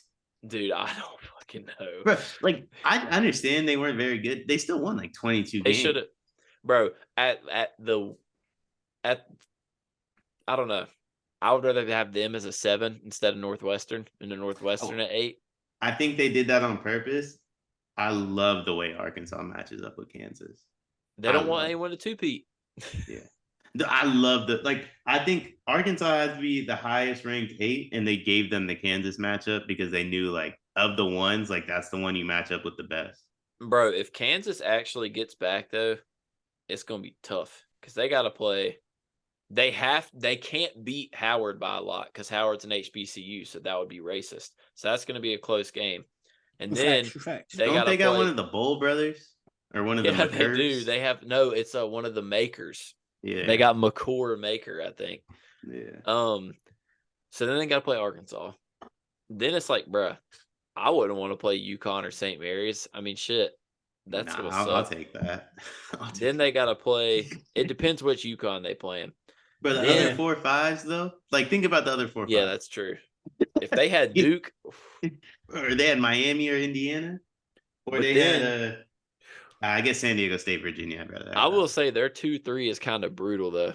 Bro, I'm not trying to play Gonzaga, bro. That's why. That's exactly why I'm going to talk myself into Arkansas. Because I think if Arkansas beats Illinois, I think they beat Kansas, and then I think in the Sweet 16, I'm not the UConn and St. Mary's don't really move me, so I feel like they're going to have an easy matchup versus UCLA Gonzaga is going to be a bloodbath. And come come that game happening, I'm gonna be like, yeah, Arkansas is gonna beat either one of them. Yeah. I guess my favorite matchup in that shit. I would just skip all the way ahead. If Gonzaga somehow plays UCLA, that shit would be the banger of the century. Hey, I feel like that boy Drew been in college since I was 10 though. Probably. He's a new age Perry Ellis, bro. Hey, who was buddy that played for Ohio State? We felt Aaron Kraft, bro. He played for about 15 years. Aaron Kraft and Perry Ellis both played for about 20. For a while. Bro, shit's ridiculous. But nah. So my Final Four: Alabama, Duke, UCLA, and Texas. And then to be honest, I forgot who I said. I think you went Arizona. I know I went Arizona. I don't remember if you took Purdue, Marquette, Duke. Definitely not Purdue. Yeah, he didn't take Purdue. I think you took Duke as well. No, I took Kansas State. Kansas State, that's who it was. And then you took Miami, and then I'm gonna have Arkansas. This man taking the motherfucker. It's the first Final Four with no 1 seed. So hey, I've seen crazier things, bro. I'm gonna go in Alabama and UCLA natty, and I'm sticking with it. I'm taking UCLA to win the title. Break the West Coast curse. Fuck, man. I took Alabama, Marquette. I'm gonna go with Texas, and I'm gonna stick with my Kansas pick because what kind of man would I be if I went back on it? So I'm gonna go with Kansas, Alabama chip. I'm gonna take Kansas with a dub. So I'm going. That would be a nutty national championship. I'm just not trying to go back on my word, D Hill. You feel me? I ain't gonna lie. I'm about to talk myself into Arkansas. Winning that the whole thing? But you telling me in my bracket they just got beat Miami? Bro, I mean, look, this is the thing. Look, I can't even be mad at you because they're an 8, but bro, this is a top 2 seed talent level roster. Like I think they can beat Bama. I feel like I've seen them beat Bama. Am I lying about that? Maybe they did this year. If they didn't, it was close. I could be lying about that. Ain't nothing a little research can't fix. You know what I do want to say though, while y'all are researching, putting your head down and stuff like that, I do want to say although I'm a Carolina fan, I'm really not gonna sleep on Duke. I think Duke will play Marquette, you know what I'm saying, to see who go to that Final Four. To be honest, that's what I would go with. So for the Alabama beat them twice, but the first time they played them was bad, but that was when they were injured. When they played them fully healthy, Alabama won by 3. Okay. See, I think Arkansas had the lead in that game, and I turned it off. Maybe they gave up a 16-4 run to lose the game. Okay, so there it is. Yeah, no, yeah, there it is. They were up 9, and I turned it off. I'm gonna say Arkansas for the sake of this exercise, but just for the sake of this exercise, because of the way I did my bracket, there is a 0% chance. Like I think this team's gonna lose to Miami, to be honest. And then, moreover, if they get, I don't believe teams can beat anybody 3 times. So if they get Bama in the championship, like I think. So you dubbing the Houston pick? I don't like Houston, bro. I said it last week. I don't like teams that don't cover. And JK asked the 3-man weed to correct me on this. I'm 90% sure they don't have a good against the spread record. I'm not that far into my my research. You're not into your daughter's retreat yet, so we won't know until Wednesday. Like they're like page 55, 56. I told y'all I'm only on 10. Hey, Professor Hill Ford has spoken. But based on the amount of times I bet them, which was not nearly as many as the games they played, they were barely above 500 in the games I bet. So like when I watch them play, you're not really covering. Even when you do cover, it's close. Like that doesn't. In the conference they're in, you got to dub people every single game to get. It's the same reason I would always go against Gonzaga in the past. Yeah, I understand. Now I will say this. People like Houston more than Gonzaga, and I get it. There's more black people on the roster. It makes sense. It makes sense. So I just looked at it, and I didn't have time to like count exactly, but like they started the year 5-0 against the spread, and since that they're like Not good. And I know because I bet the first 5 games. I think it looked like they were probably like 8-13 maybe since that 5-0 start, which is listen, I know. That's I know. I was 8-13 too. But nah, I mean, it's gonna be interesting. Like, I'm excited to see how this March pans out. Like, I know we say this every year, but I genuinely think, as Deion would say about the NBA, all these teams stink. So I'm very curious to see what happens. Listen, and in just to make it come full circle here, I've been saying college basketball stinks for the last 5 years. It's a reason the NBA stinks. That's true. I want to ask y'all something though before we scat pack. What is your favorite March Madness tournament you think you've ever watched? Oh dear God. I'll start by saying I think my personal favorite was the Shabazz Napier run. There was a stupid amount of buzzer beaters in that March Madness. Is it because Brown tweeted about him? No, it didn't be like that. Bro, honestly though, the national championship game was crazy between UConn and Kentucky. Like, even still, but it was just a crazy ass March Madness. I feel like I ain't gonna lie, there's a montage on YouTube about that March Madness, and I watched it as like a kid. Not really a kid, maybe like middle school, early high school, maybe. And I just always loved that one from the start. Dude, I don't even. I mean, there's so many, like the UNC redemption arc after losing to Villanova on the buzzer beater. But honestly, that tournament sucked because you knew UNC was going to win the whole time. Actually, I say that. That was the year of the Luke May buzzer beater, wasn't it? Hey, I say you say that. I thought Oregon was going straight to the chip. No cat. Bro, I don't know. Just for the sake of like, oh, dude, it's a tie between like 3 for me. So the Florida Gulf Coast year, because that shit was just so fire. Like, the Dre head was crazy, bro. That was also the Lob City era, and then the Dunk City shit was wild. Yeah. 2,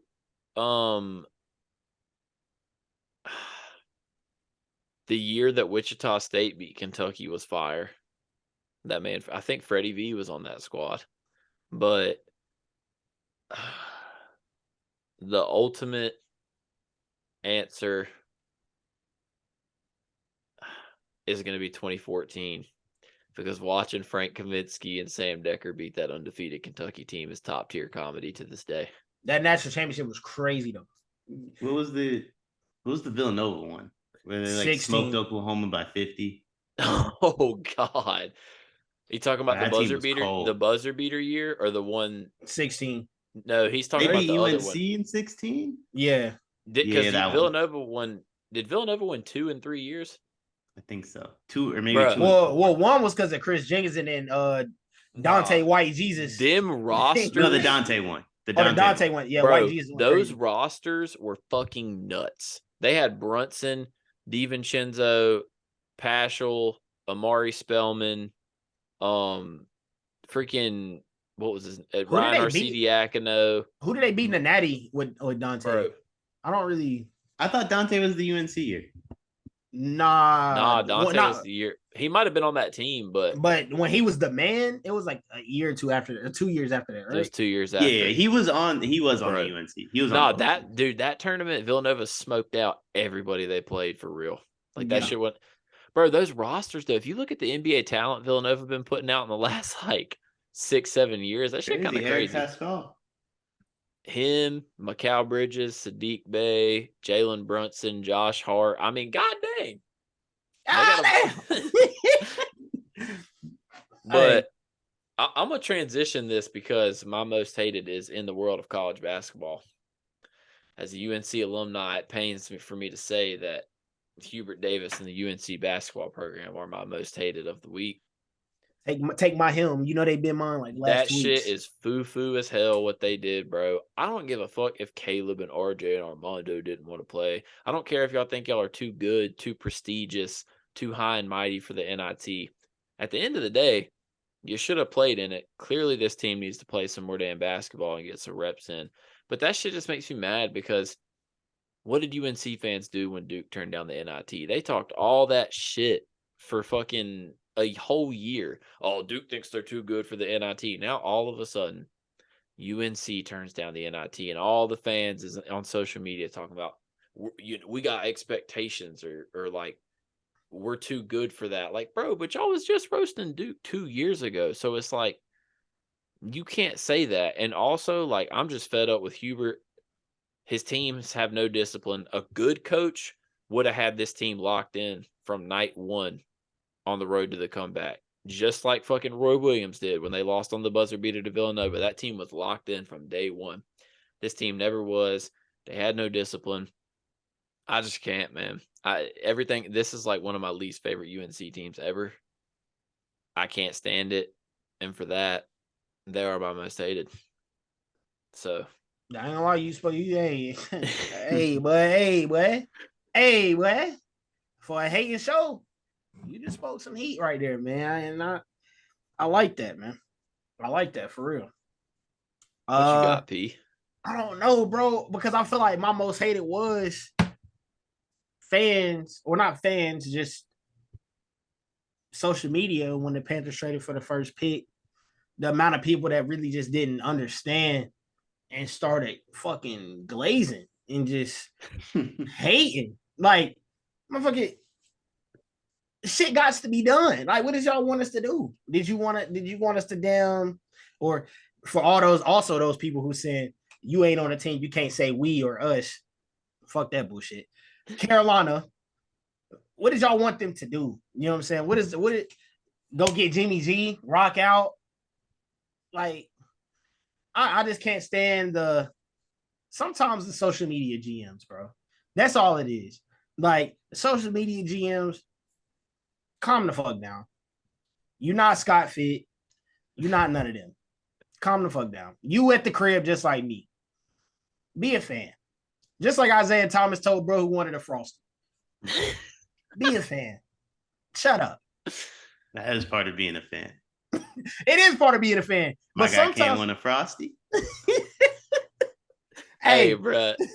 It used to be ruthless in them damn stands, bro. When I used to go to the damn UNC games, if they score 100 points, it's Bojangles. You get free Bojangles.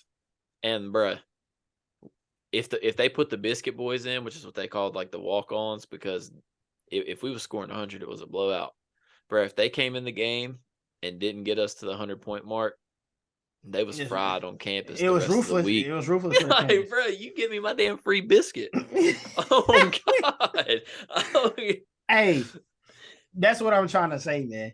Like, sometimes you just gotta sit back and just chill, bro. Like, it's cool, bro. Hey, ride for your team, but it be the exterior pieces outside of the two. Not Bears fans, not Panthers fans. Both of them was like, "Oh, good deal, sweet." It be the damn most random like not even Saints fans, just random Jacksonville Jaguars fans. I was like, oh, you the Panthers forever ass. Y'all fucking yeeks. Shut up. That's my most hated, man. For Deion, sure. what you got? What'd you cook up mid-episode this time? I think it's KD. Damn, hold on. Type of nigga Bro, rolls his came own ankle. on so calm. Damn. Who? Like, what type of nigga rolls his own ankle? That's facts, bro. Oh my God, bro. I don't see that whole team, bro.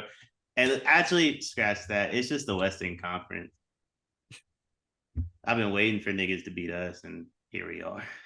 So just about to do it again, I guess. So it's the whole Western Conference.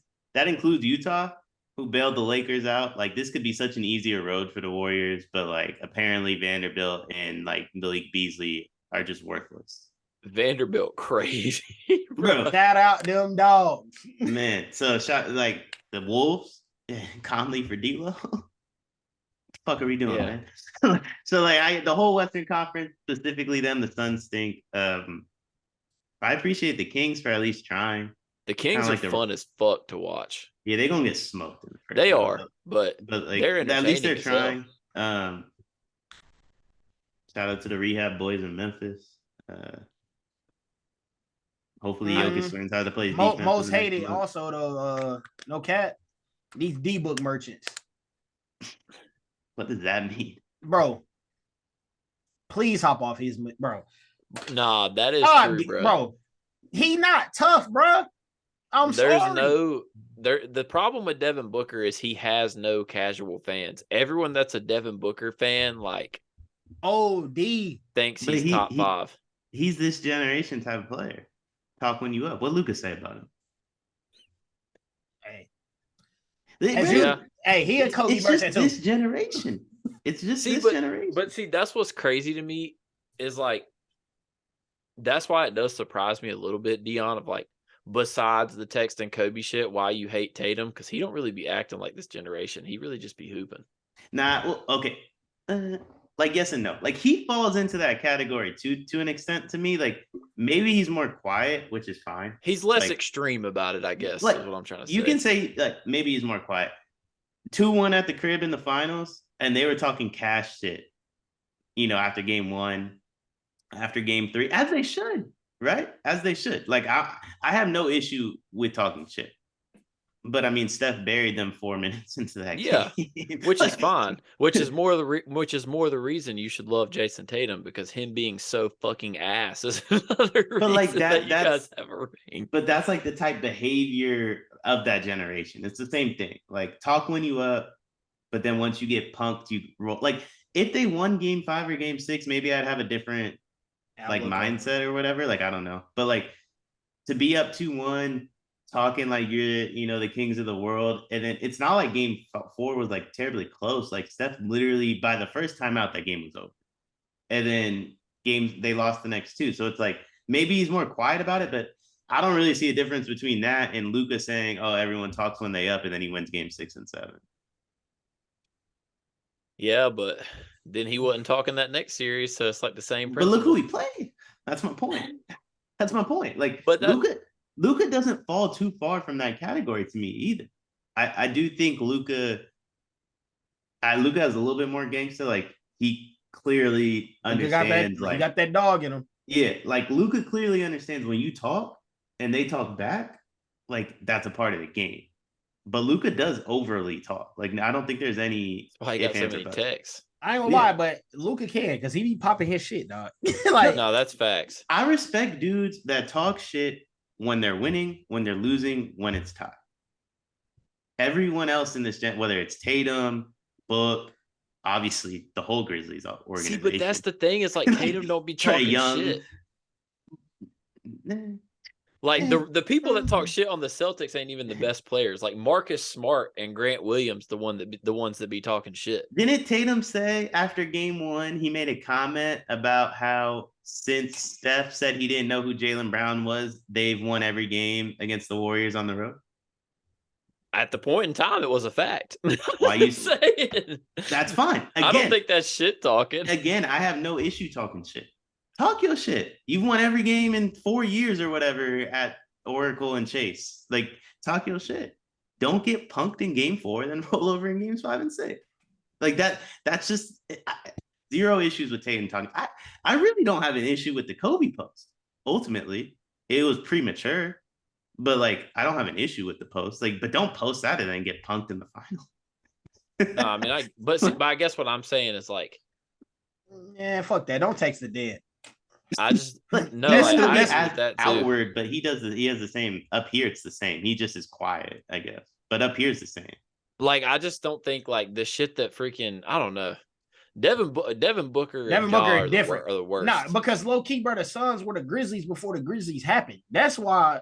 Minus the legal cases. Minus the guns in the strip clubs, booty bouncing all over the club, tin cans bouncing ass. They were the Grizzlies about a year before the Grizzlies, right?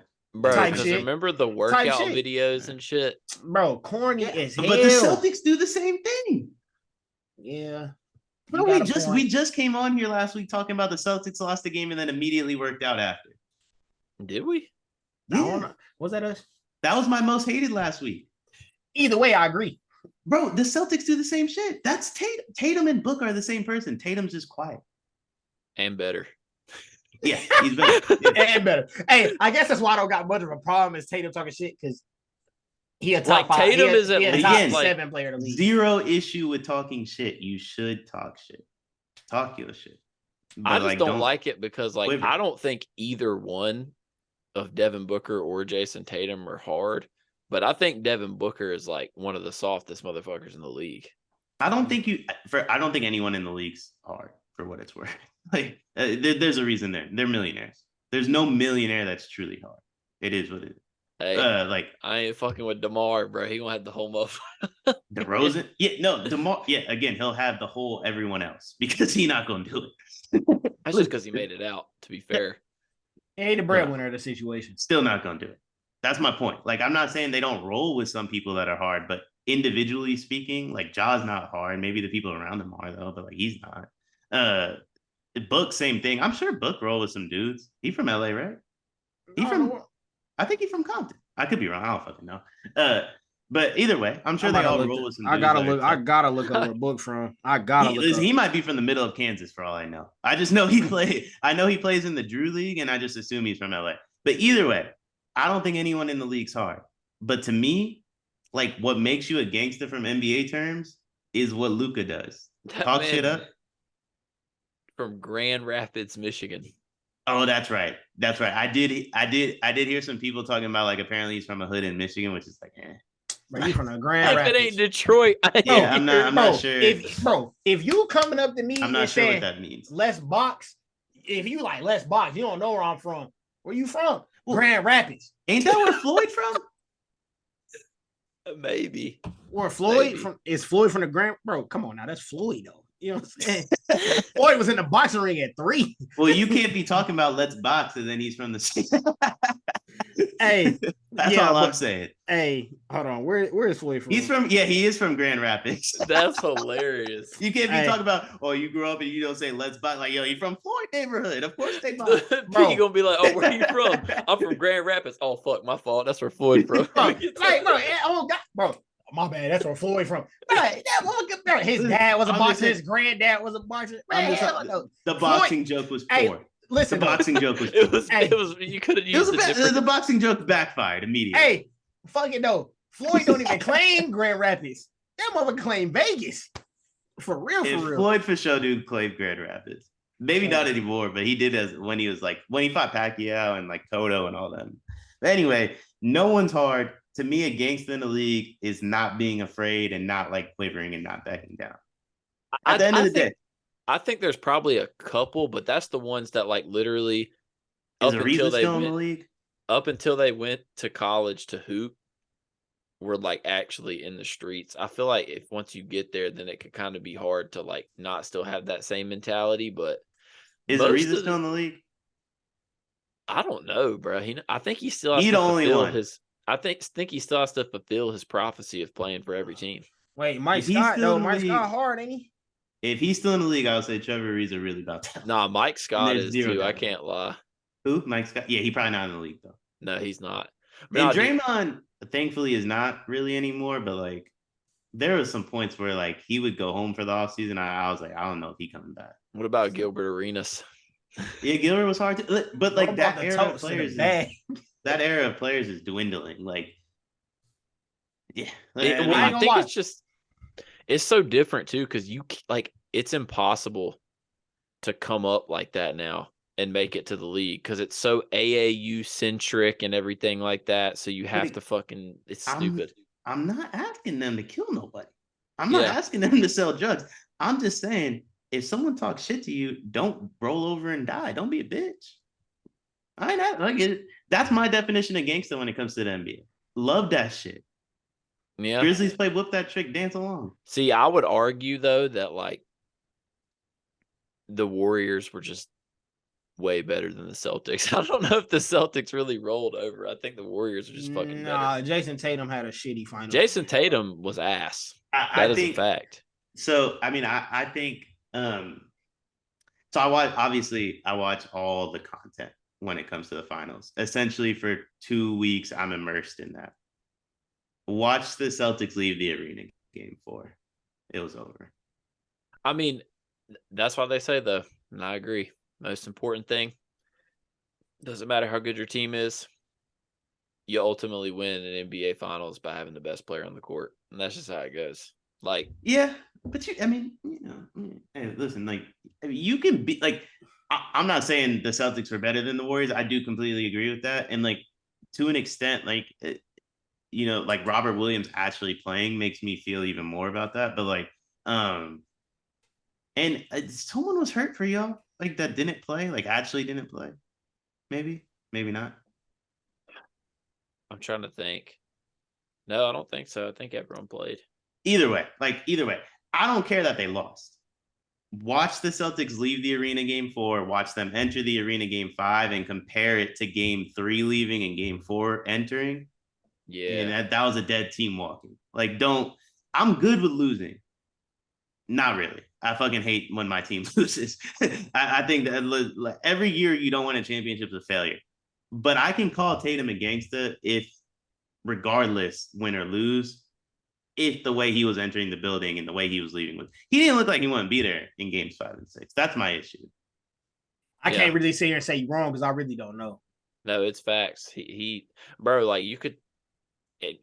It was even like his body language. He would start the game 0 for 1. Like, bro, it's one shot, and he'd be like walking up like that. Bro, they snatched his soul. They did. No one does that. Like, no one's doing that to Steph or Draymond or Clay. You know what I mean? Like, you can beat us for sure. For sure can beat us. But like, you're not gonna hear Bron be like, "Oh yeah, we watched them walk in the arena and we knew we had them." Bron gonna be like, that bitch was tough. Like, that's my thing. Like, I don't really. It was a 6-game series. JK, I feel like we both probably feel like it was closer than like it sounds, right? Like, yeah. You don't hear the Warriors being like, "Nah, that series was tough." Draymond was literally like, "Yeah, after the first time out, game 4, I knew we won." Bro, he wore the same fucking outfit the next 3 days. What's crazy? What made that loss so deflating as a Celtics fan was the way it went. It fluctuated.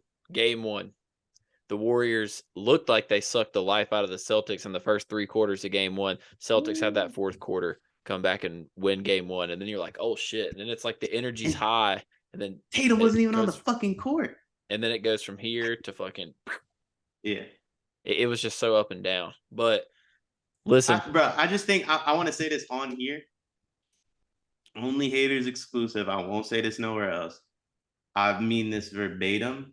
My NBA fandom is dwindling, like, quickly. And if these dudes, whether it's Tatum, Book, Ja, whoever, if this is how they gonna act, Trey, if this is how they gonna act, I don't see myself watching when like this generation of players retires. We need the Incredible Hulk, Zion Williamson. Hey, because he be talking shit. Hey, I ain't gonna lie. When he did that 360 windmill against the Suns at the end of the game, and they was hot and shit like that shit was lit. That's the type of shit I need to see. That's the energy I need to be seeing. Bro, Luka's my type of dude. I fuck with Luka. Like that whole everyone want to talk shit when they up, and then you win game 6 and 7. I know he got smoked the next round, but like Luka's an alpha. Like I'm not watching to watch these beta ass dudes play basketball, bro. You like Joel? You like the way Joel be acting and shit? Joel's a tough watch. Mentally, I fuck with Embiid, but he's a tough watch. I still just like, bro, the way Giannis plays basketball. Nah, Giannis lit though. Giannis mentally though, like I fuck with Giannis. Yeah, you know what I mean. He said, "What did he say?" Watch. No duck, no smoke. I duck, no smoke, bro. Yeah, bro. He's not playing, bro. You just look at Giannis and you're like, nah, bro. There ain't nothing you could do to this man to make him fold. It's just facts. I don't know about that. Listen, I'd love to watch him and Steph for 7 games because I think my whole theory of like Steph wouldn't fold might end in that one, and the Giannis theory of Giannis won't fold, I think might end too. Yeah, one of them. I think one of them would. One of those teams would break each other. I don't know which one it would be, but and break them forever. Like I always say, when you play the Warriors in a series, it breaks you. Like you don't recover quickly. Like it breaks you when you like. If the Bucks are the one team where I'm like, nah, they could break the Warriors. That's the side I'm leaning on, only because of the way the Warriors are now. I also think earlier Warriors though. No, that's what I'm saying. It has to do with time. I think. I think if they caught the Warriors, if they caught the Warriors in 16 instead of the Cavs, like I still think they could break it. Like I still think that. Like obviously it's a bit different because you have max cap room and the idea of KD, but like I don't know. Like I don't know. I still think they could break. Because 19, we definitely don't win in last year if we play them in 19 instead of Toronto. Yeah. Well, bunch of hoops. That does another episode of Only Haters. I think that's episode 9 or 10. One of those. Ooh, getting up But, there. We getting up there. Brooke Trey Lyles just punched Brooke Lopez. We got What the another hard fuck? one. Hey, we got another hard one. Brooke But- Lopez tried to choke slam him. Oh God. I'm gonna send y'all the video. We don't have to talk about it on the pod if y'all don't want to. I know That's a motherfucking perfect ending. We Hey, talk it about is. it and then we get some beef fresh after. But we'll be tapped in. We're gonna be talking a lot of hoops because March Madness and everything as it progresses. But as always, appreciate y'all for tuning in. Y'all keep liking, keep tuning in to all the Multiplicity podcasts, sub to the YouTube, follow us on Twitter @below, and we'll be back this time next week. We'll see y'all.